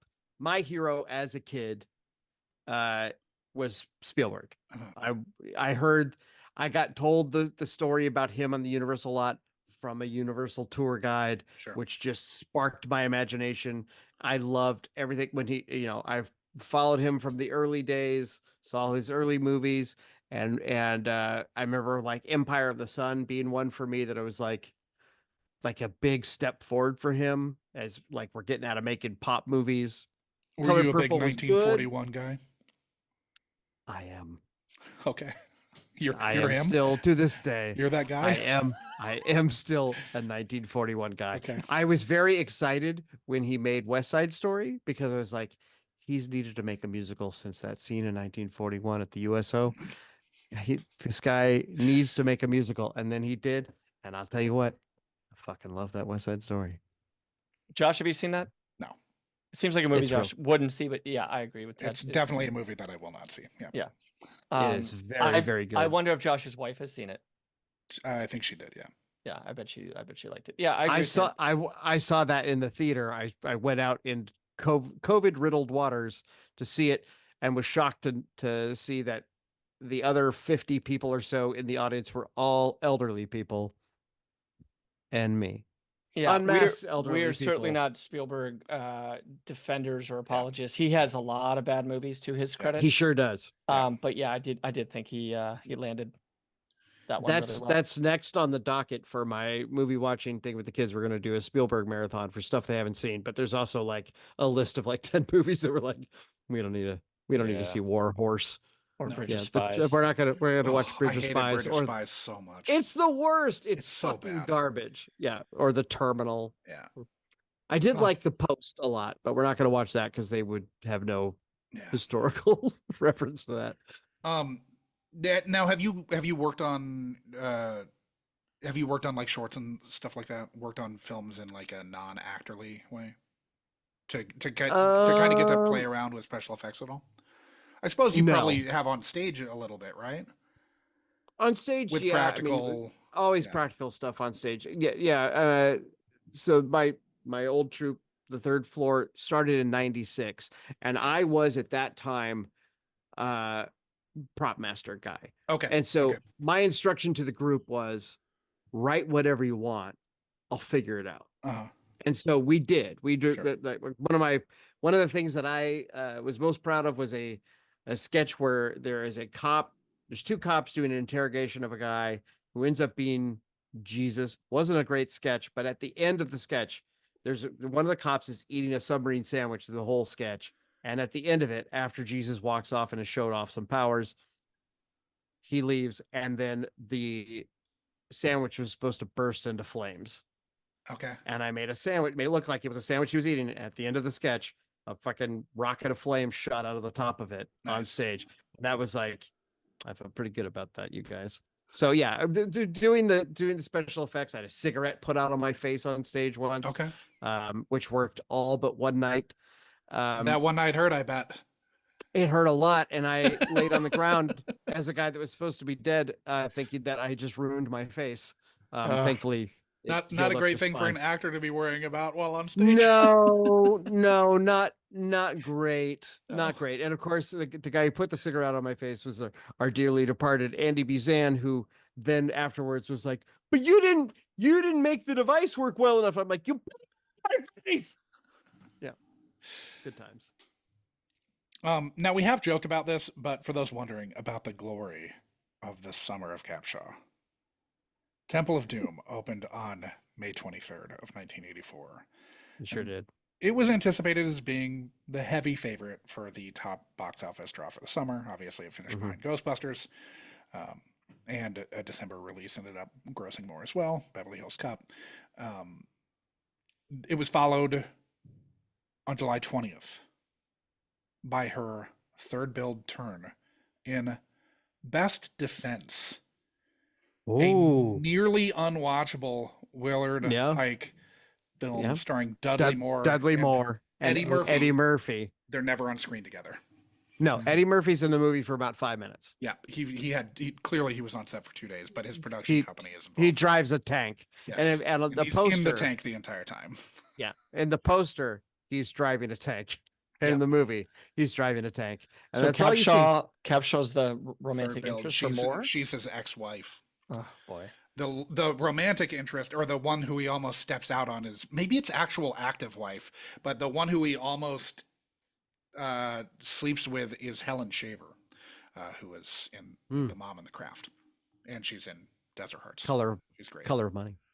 Yeah, yeah. Now, just 3 nerds hanging out, you guys. Yes. 4 weeks somewhere Helen Shaver's Google alerts are going crazy. I love Helen Shaver so much. But so after Best Defense, 4 weeks later, this came out. And then just when you thought it was over, on September 21st, the summer came to a close with the release of the drama, Windy City.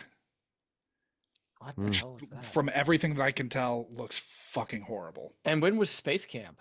The Space Camp is 86. Oh, okay. Yeah. So that was later. Okay. For some reason, I had grouped that in with this here. But yeah, it's still an impressive year, even with those 2 bombs. I mean, she's in... Best Defense wasn't a bomb. It should have been, but it wasn't.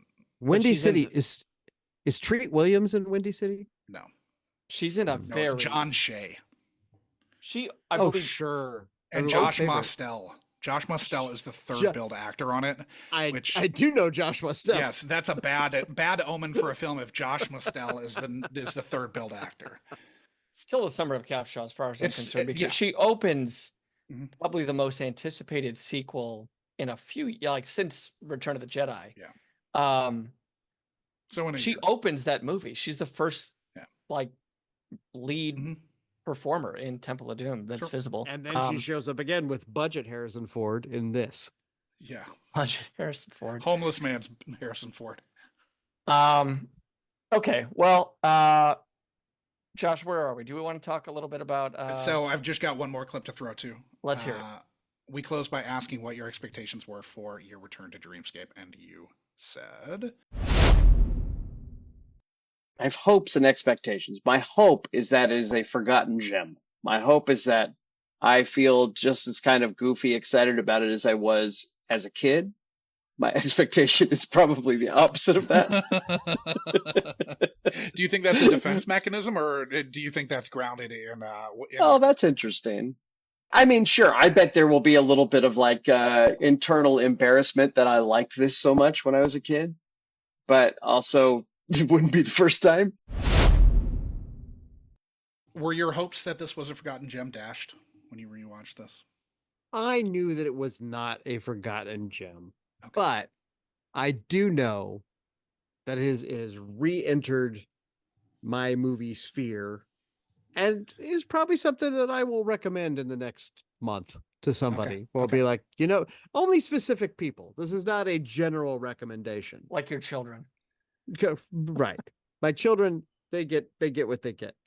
But I have some friends who I would say like, kind of kick some ass is Dreamscape. You should watch Dreamscape.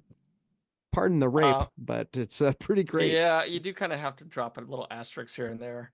I mean, that's a pretty big one. Josh, did you mention that this movie is free on YouTube or somewhere? I mean, it's free in a bunch of places, isn't it? Yes. This movie is I think we watched it on Amazon Prime. I think I watched it on Prime. Widely available right now. Yeah, and all of the places it's available will be in the show notes. But obviously, it could change between now and then, so I don't want to. It's out there. Yeah, but I was not embarrassed for liking this movie, Okay. which I thought was entirely possible. I had a pretty good time watching it with those couple of caveats. Sure. Yep.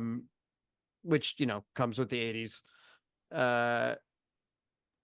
Yeah, I mean, I don't know. I enjoy it, and I surprisingly, I thought Dennis Quaid was going to be a lot worse than this than he was to me. Josh, I know Sure. you No, disagree, that's fine. but That's fine. I enjoyed him in this. I thought he was charismatic, and guys, kind of hot. Yeah, Josh is just a little bitter hot. because they're often mistaken for one another. So he gets that. He's like, people are Sure. like, Yeah, they often call me Harrison Ford. All the smarm, none of the charm. No, I get it. I'm often mistaken for Max von Sydow. So Sure. it's, yeah. Aren't you a little older than Max von Sydow in this? Shut up, Sean.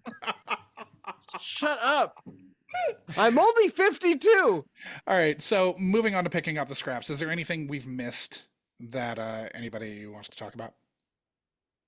I think we haven't really talked about it, but I think they do a really good job with that chase scene at the track. Where the second one with when he comes in on the motorcycle. Yeah. Yeah, he's on that dirt bike or whatever. Dirt bike, yeah. Yeah. He does a cool jump. There's obviously a stunt double. No, that's actually DQ. He did it all. There's actually a scene where Dennis Quaid has to fucking take the dirt bike for 5 or 10 feet before they cut, and he looks like he's about to eat shit. Oh hard. God, he seriously almost he almost spills fishtail twice. Yeah. Yes. Yeah. He's got the wobbly tire. But I think it's actually really good to get the bad guys on your side for a second. He promises them the 5 races or whatever, the 5 winners. They bring in the horses to kind of create a diversion. I like that as a tactic to use, and it does feel a little Hitchcockian to use And they don't a foil previously in the movie to your benefit. Yeah. And they don't spend a lot of time on it. Like, it's just sort of like it's just world building. It's just, that's it. He drops a couple of lines and moves on. And they're like, yeah, sure, boyo. They move on with their day. Yeah. And that's it. I thought the movie, like the non-special effects dated stuff, I thought the movie looked pretty good.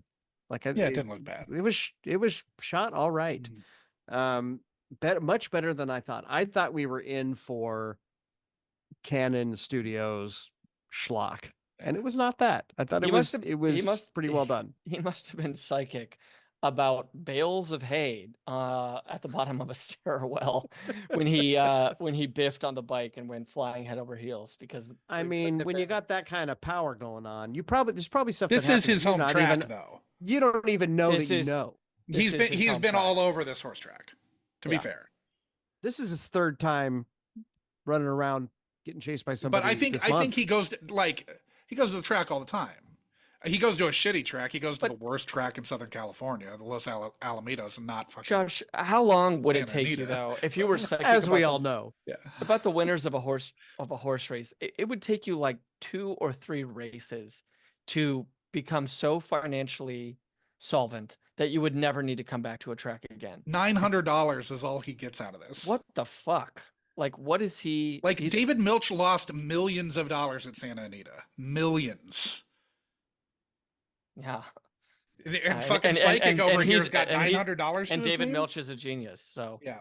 But $900 in 1984, it's not small. Yeah, it's like $1,300 a day. That's at least $1,300. Do geniuses feel compelled to show their geniuses by informing tellers at the cashier window of the horse track that Ben Franklin discovered electricity? Oh God, yeah, that was a rough line there. Ugh. Was he trying to pick up that guy?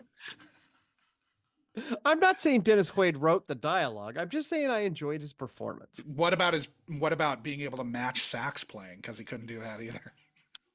Well, his mouth is wide open, and he's not blowing into that sax at all. As someone who mentioned in the previous episode, sometimes the sound guy fucks you, as happened to me in Grimm. True. Where I was told to whistle, and then they cut my whistling. So he may have been playing the saxophone in that scene, and then but it doesn't look like he's blowing into it at all. Oh no! Listen, I don't think he was. Yeah. I'm just saying he could have been. Sure. No, it was laughable. That was, I think, might have been the first time. Maybe outside. No, my kids laughed pretty immediately at the green screen and the nuclear blast opening up the movie, but then they were kind of into it. But the saxophone really got them. Like that was, oh my god! Did he look at all like he was playing? So my dumb note that I have. Let's hear it before we call it done. That's dumb. So his apartment is very recognizably just off of Sunset, kind of by the Comedy Store. As we all know. No, I could see that. Yeah, you can see, like, you can tell that Sunset, like, right, you know. It's a very famous boulevard. Yeah, because it's on Miller. Wait a minute. Hold on. Sean, Sunset Boulevard is a very famous boulevard? The same one. Yeah. I mean, for anybody who watched that documentary about the Comedy Store, like there is ample B-roll to really put you in the neighborhood. So it's in between. Or if you saw the Chateau movie Marmont Sunset Boulevard. Sure. But it's in between Chateau Marmont and the store, but way closer to the store. And it's on Miller, which at the stoplight that they turn off of Miller onto goes straight into Miller's in the hills, and then straight south of there is La Cienega. So it's basically La Cienega and Sunset. Is this a location gripe? Absolutely. Then that's why you're going to think it's stupid. But they turn left onto Sunset, and then they end up going, like, they're going north on the coast, and you would never fucking turn left onto Sunset from there. You wouldn't even really go straight unless you were going down to Santa Monica, but there's no fucking way you would turn left on Sunset to end up on the coast. You would be turning right. Absolutely. Or going straight, but never left. Nonsense. All right, well, the basis but he also says drop me off on La Cienega after that. So like they're at La Cienega when they turn. It's stupid. Anyway, I'm sure that guy who plays GeoGuessr is like, fuck yeah, Josh. This is like when the movie Zero Effect came out. Sure. And Daryl Zero takes a cab up Hawthorne and says, "Let me off at Maine." And everyone in the theater laughed and laughed because there's no Maine in Portland. There's no basement at the Alamo. In Purple Rain, he's going the wrong way down fucking First. Oh my god! And 7th Street. That's when Josh walked out of the theater. I was livid. Forget it. Ted, what is your major gripe? If you have a gripe, yes. And you don't have to have one, but what is your major gripe about Dreamscape? I mean, we've covered it many times. It'd be real nice if this movie didn't have a rape in it. Yep. Yeah. Dream or not, it's the intention. You know, it's like, oh, well, but you don't intend to. No, he fully does and does, and it's bad, and it's real awkward. It makes this movie one where, outside of my creepy little weird nerd movie friends, I can't, like, I didn't go on social medias and go, you know what kind of rips? Dreamscape, because I don't want people to watch that and go like, what's wrong with this fucking guy? Because you can't increase the font size of an asterisk. Oh. You can't give like a 40-point asterisk. Yeah, I want a 40-point asterisk on this. I have a minor gripe. Not a major one? No, not really a major one. Okay. But it is so fucking hokey with the you too, Fukuda, Gong. Oh, yes. To show, absolutely. Like, holy shit, that was corny, and it didn't need to be. Like, yeah, but that was the joke then. I mean, it's 16 Candles. You know, it's 16 Candles. I watched recently with the kids. Still a great movie, except for everything with everything with Dong Duck Dong, and everything. You know, there's also a not so great sexual situation. He sends his girlfriend off to get raped. Yeah. I mean, I get that we need to see Dennis Quaid kind of demonstrate that he's able to kind of go into a dream. There are so many better ways that we could have done that with this, like, really just hammed up, you know, guy with the toupee coming in, and like with the younger wife who's stooping, I think, his brother. I don't know if that word. And everybody used. In the neighborhood. And everybody under the bed. But like we get to the guys behind the curtain, and it's the gardener, I think, is what the implication. Yeah. It was a tough pill to swallow and kind of keep. Yeah, that was the in the 80s, the early 80s, you young men, that was But I think we're not meant to believe that uncommon, his dream is and that racist. was Yeah. I think it was just a I know, joke I know. they were Yeah. yeah, their jokes that was just It was that a was long shorthand. scene that did not need to be that much. It didn't need to be no. And it didn't need to be punctuated by a racist trope. It was not great. A small thing too,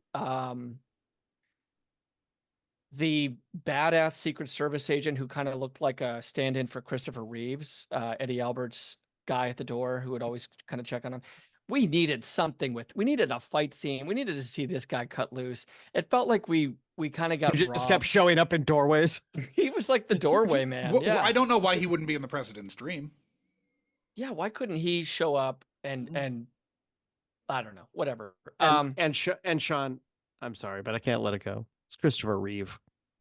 Yes, thank you. No, I put a George quarter Reeves, Christopher Reeve. Yeah. I'll put a quarter in the jar for that. But the Reeves jar. This will be of no surprise to Josh, but I didn't fucking like this score. I mean, Maurice Jarre, who is tremendous. When he gets to the college, it's like, what the fuck are you doing? This it is. Yeah, this is a guy. I don't know how I have forgotten to mention it. It's the number one thing. Who is responsible for some of the most iconic scores in cinema history. And he's full synth at this point. And he just folds so hard to 80s Casio keyboard. Well, that was a him thing. They wanted him to do a fucking normal score. This movie could have been like so much more dramatic and like 100%. I don't know, lovely in spaces and have depth to it. But we get this tinny, cheap, difficult to listen to, grating. Yes, exactly. It was a real fucking ear sore to kind of go through with this, and at no point did we get an orchestration anywhere close to what this guy was capable of. It feels like he was trying to be a cool guy, or like he was trying to like. It felt like they were leaning into the sci-fi. It's sci-fi stuff, so it sounds electronic, but it was. What are you doing? There is cool 80s synth scores. A bazillion of them. This was so bad. grating is exactly the right word. It was so grating. And I at the end of the movie, when I was talking to the kids about it, I was like, better than I thought it would be. And they both said, but that score was unlistenable. Like it was, I almost left because the score. A bad score and shitty kid actors. I don't know how many times I beat that drum, but like you want to kind of like derail your movie. You want to derail kind of a good thing. You get one, Sean. You get one. You can't have both. Imagine if you could, though. I can't. There's lots of movies that don't have either of those things. They're very good. Not true. My gripe is obviously the location one. So how do we fix this for a modern audience? Well, Ted seems to be able to. Ted wants to actually do this. You want to remake this. So Ted, I think if you were remaking remake this, how do you do it? It's just with the technology you get just with current day CG. But that's very a fun stuff. given. That's a given. I think you could. There's issues with the bones of this movie, though, right? I don't think with the bones. I think there's a couple of scenes that are problematic and not great. Okay. I think I enjoy the schlock of psychic guy gets recruited by the shadowy agency to invade the president's mind. I think that's wonderful B-movie schlock, and I think could be made really fun now with updated special effects and a charismatic lead, and just without the couple of problematic parts that we've mentioned. I think you could have a lot of fun with that. I think the special effects is key. Yeah, because you see in Inception what good special effects can do. Yeah, right. For a complete lack of movie.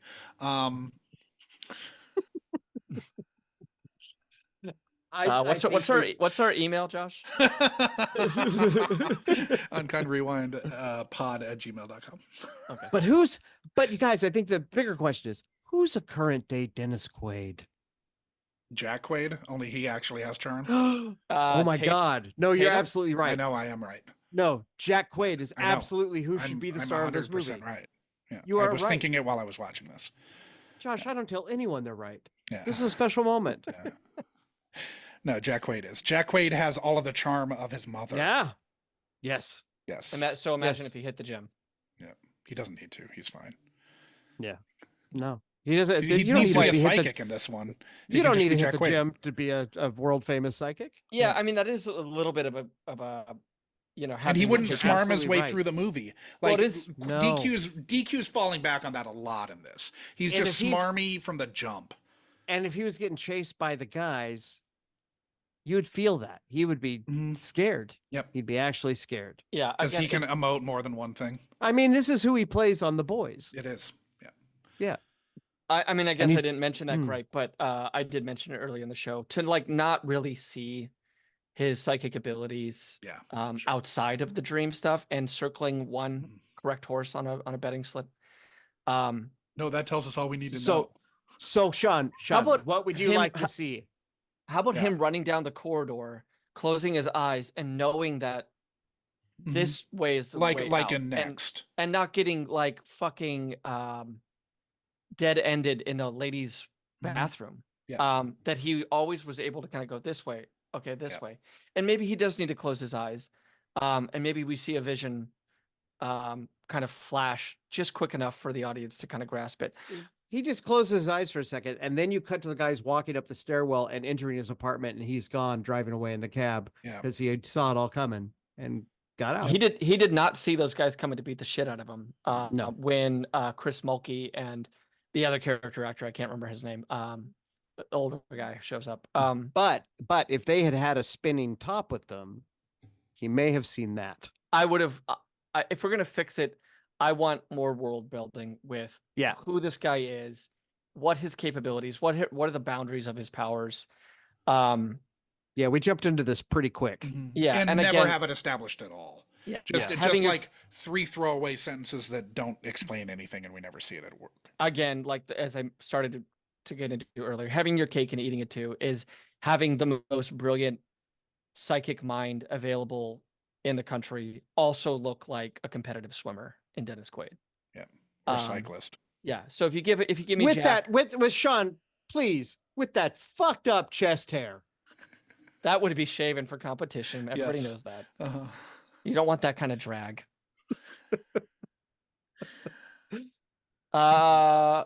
Saving Graces, is that where we are?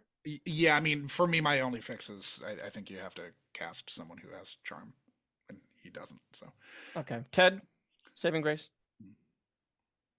I really like Dennis The whole Quaid in this thing? Okay. movie. I liked Plumber. I liked Von Sydow. I liked blanking on his name, Eddie Albert.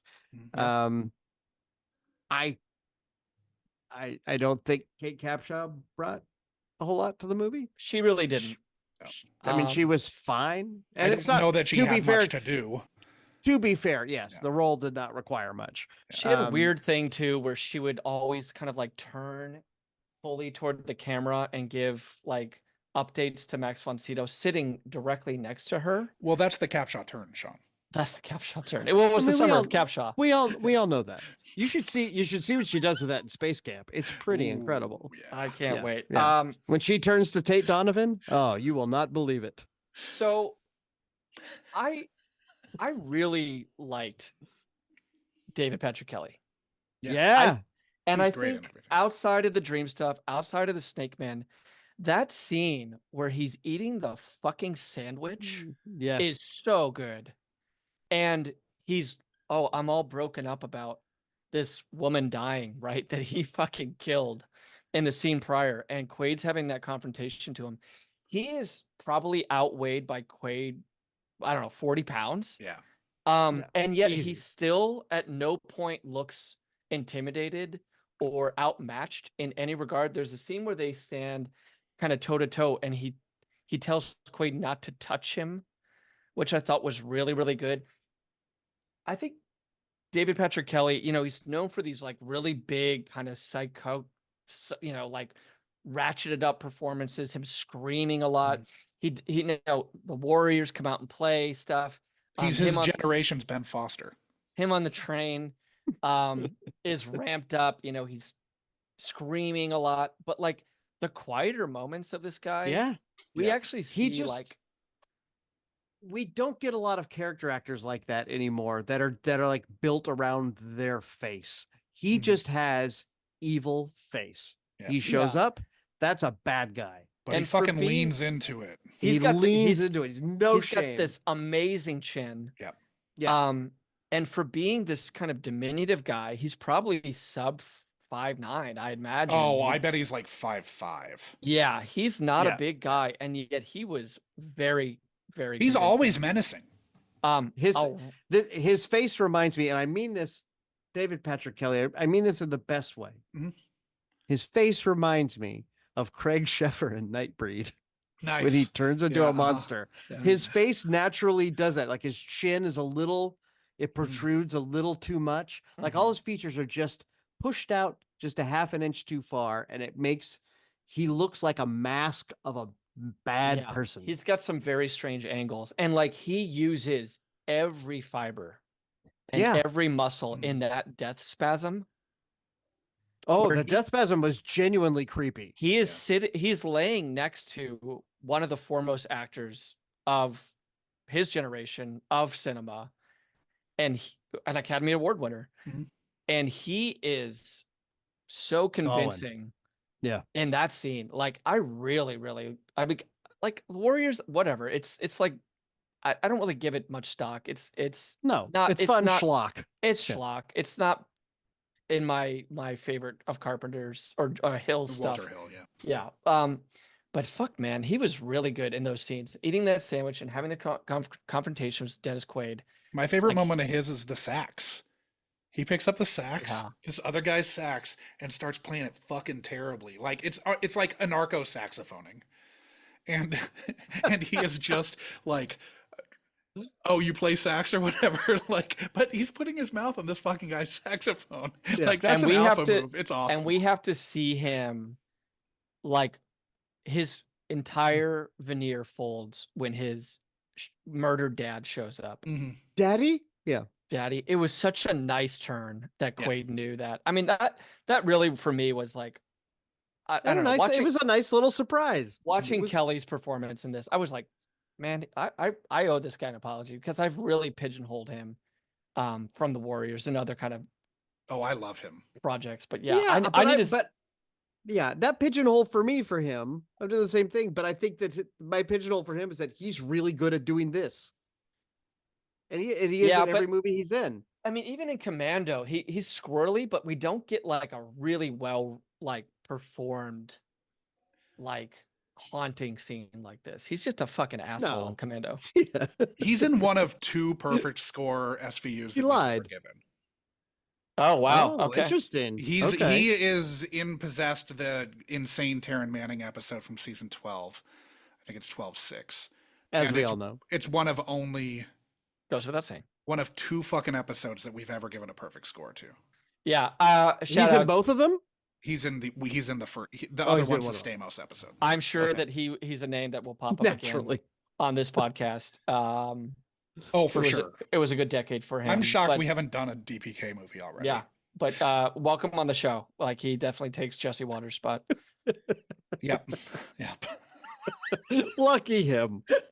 I mean, DPK is mine too. So yeah, it's great.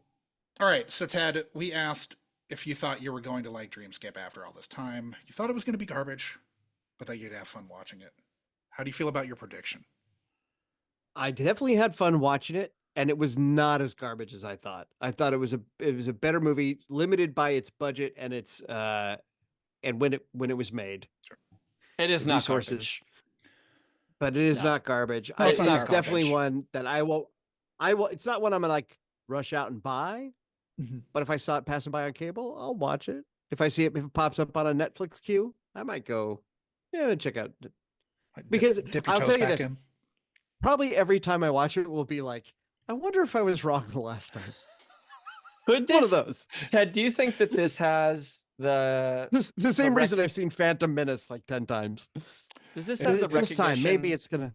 to show up maybe at a Hollywood theater or a Academy or something like that down the road? I could see that happening. If this showed up in a movie theater, I would go see it because it would be fun to see with people who were there because they enjoy it, or at least Yeah. were morbidly curious about it. Yeah. Yeah, the Hollywood Theater here in Portland, Josh they play a lot of revivals and stuff. Yeah, and it's usually pretty fun. The last one we went to was a couple of months ago. My daughter and I went and saw Blade. She had not seen Blade before, and it was a 35 millimeter Nice. shitty old print. So it looked like a crappy 70s exploitation movie, which is exactly how that movie should look. Sure. And unlike I'd ever seen it before, and it was so much fun. Oh my God, it was fun. Yeah. Some motherfuckers are always trying to ice skate uphill, Ted. Always. There's only one blade. There'll always only be one blade. Was that the third Marvel movie? There was Howard the Duck, as I Captain mentioned the last America.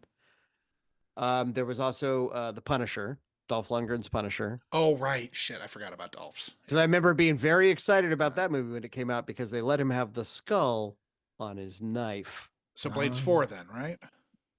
If we're counting that Captain America. There's Fantastic Four, which was never properly released. Yeah, that was never. Roger Corman. That'll never see the light of the day. Yeah. Yeah. So might Okay. be. Yeah. Ted, before Yes, we sir. say goodbye to listeners at home, Mm-hmm. where can they find you? At my home, on Facebook and Instagram, I'm just at Ted Douglas. You could find me there. Maybe an underscore between Ted and Douglas has 2 S's. Yeah, that's about it. There's not a whole lot of other places to find me.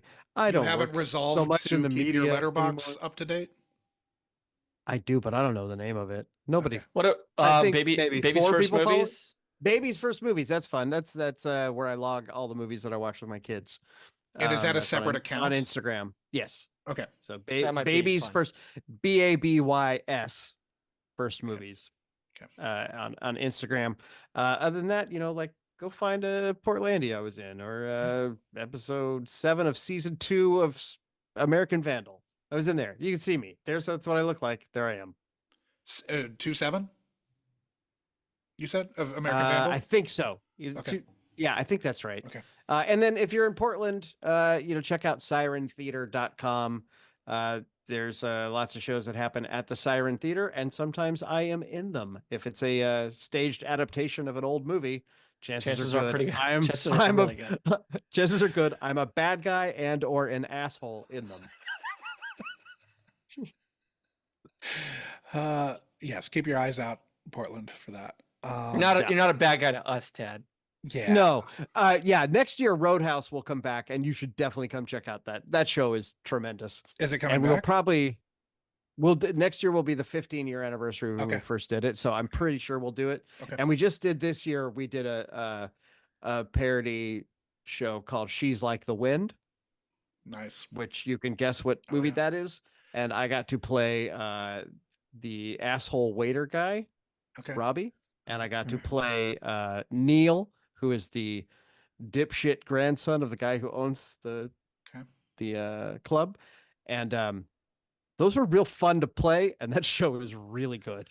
Nice. It stars our very good friend Laurie Ferraro, who is a absolute dynamo on stage, and her as baby. Chef's kiss. Keep your eyes out for that, everybody.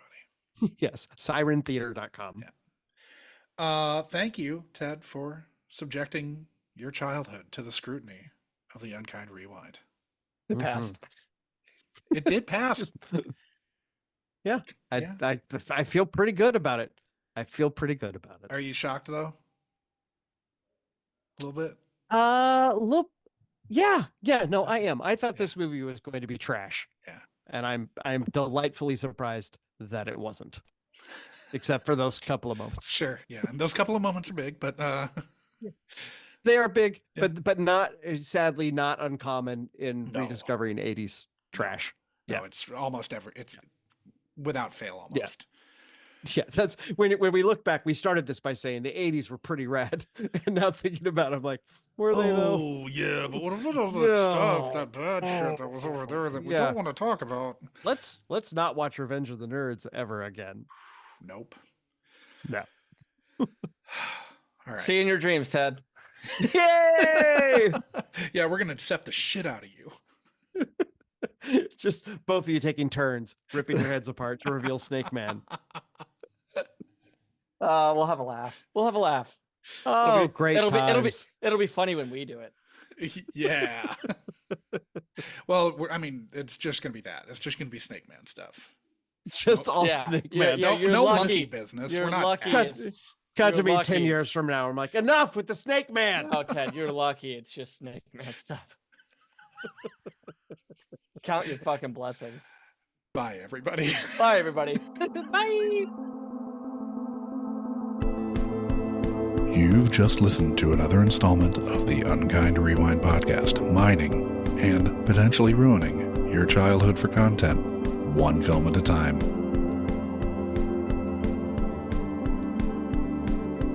Unkind Rewind is a Munchcast production and can be ingested wherever you listen to podcasts and on the Unkind Rewind YouTube channel. Music for this and every other episode of Unkind Rewind was composed by Divorcio Suave. Rate, review, like, and subscribe to Unkind Rewind on Apple Podcasts, YouTube, Spotify, and Good Pods. Links to all our social media accounts are in our show notes, but you'll find us as at Unkind Rewind Pod on nearly every social media platform, all of which are available at our website, unkindrewind.com. If you have a question, concern, complaint, or feedback, you can email the podcast at unkindrewindpod@gmail.com or call into our call-in line, area code 507-479-6440, and leave a message that can be played on air. Fans should join the Munchcast Discord to discuss this or any other episode of the Unkind Rewind with like-minded people. This dialogue may just make it into a future episode of the pod. The Unkind Rewind Patreon will be coming soon, so start squirreling that pocket change away. Thank you for listening to another Unkind Rewind.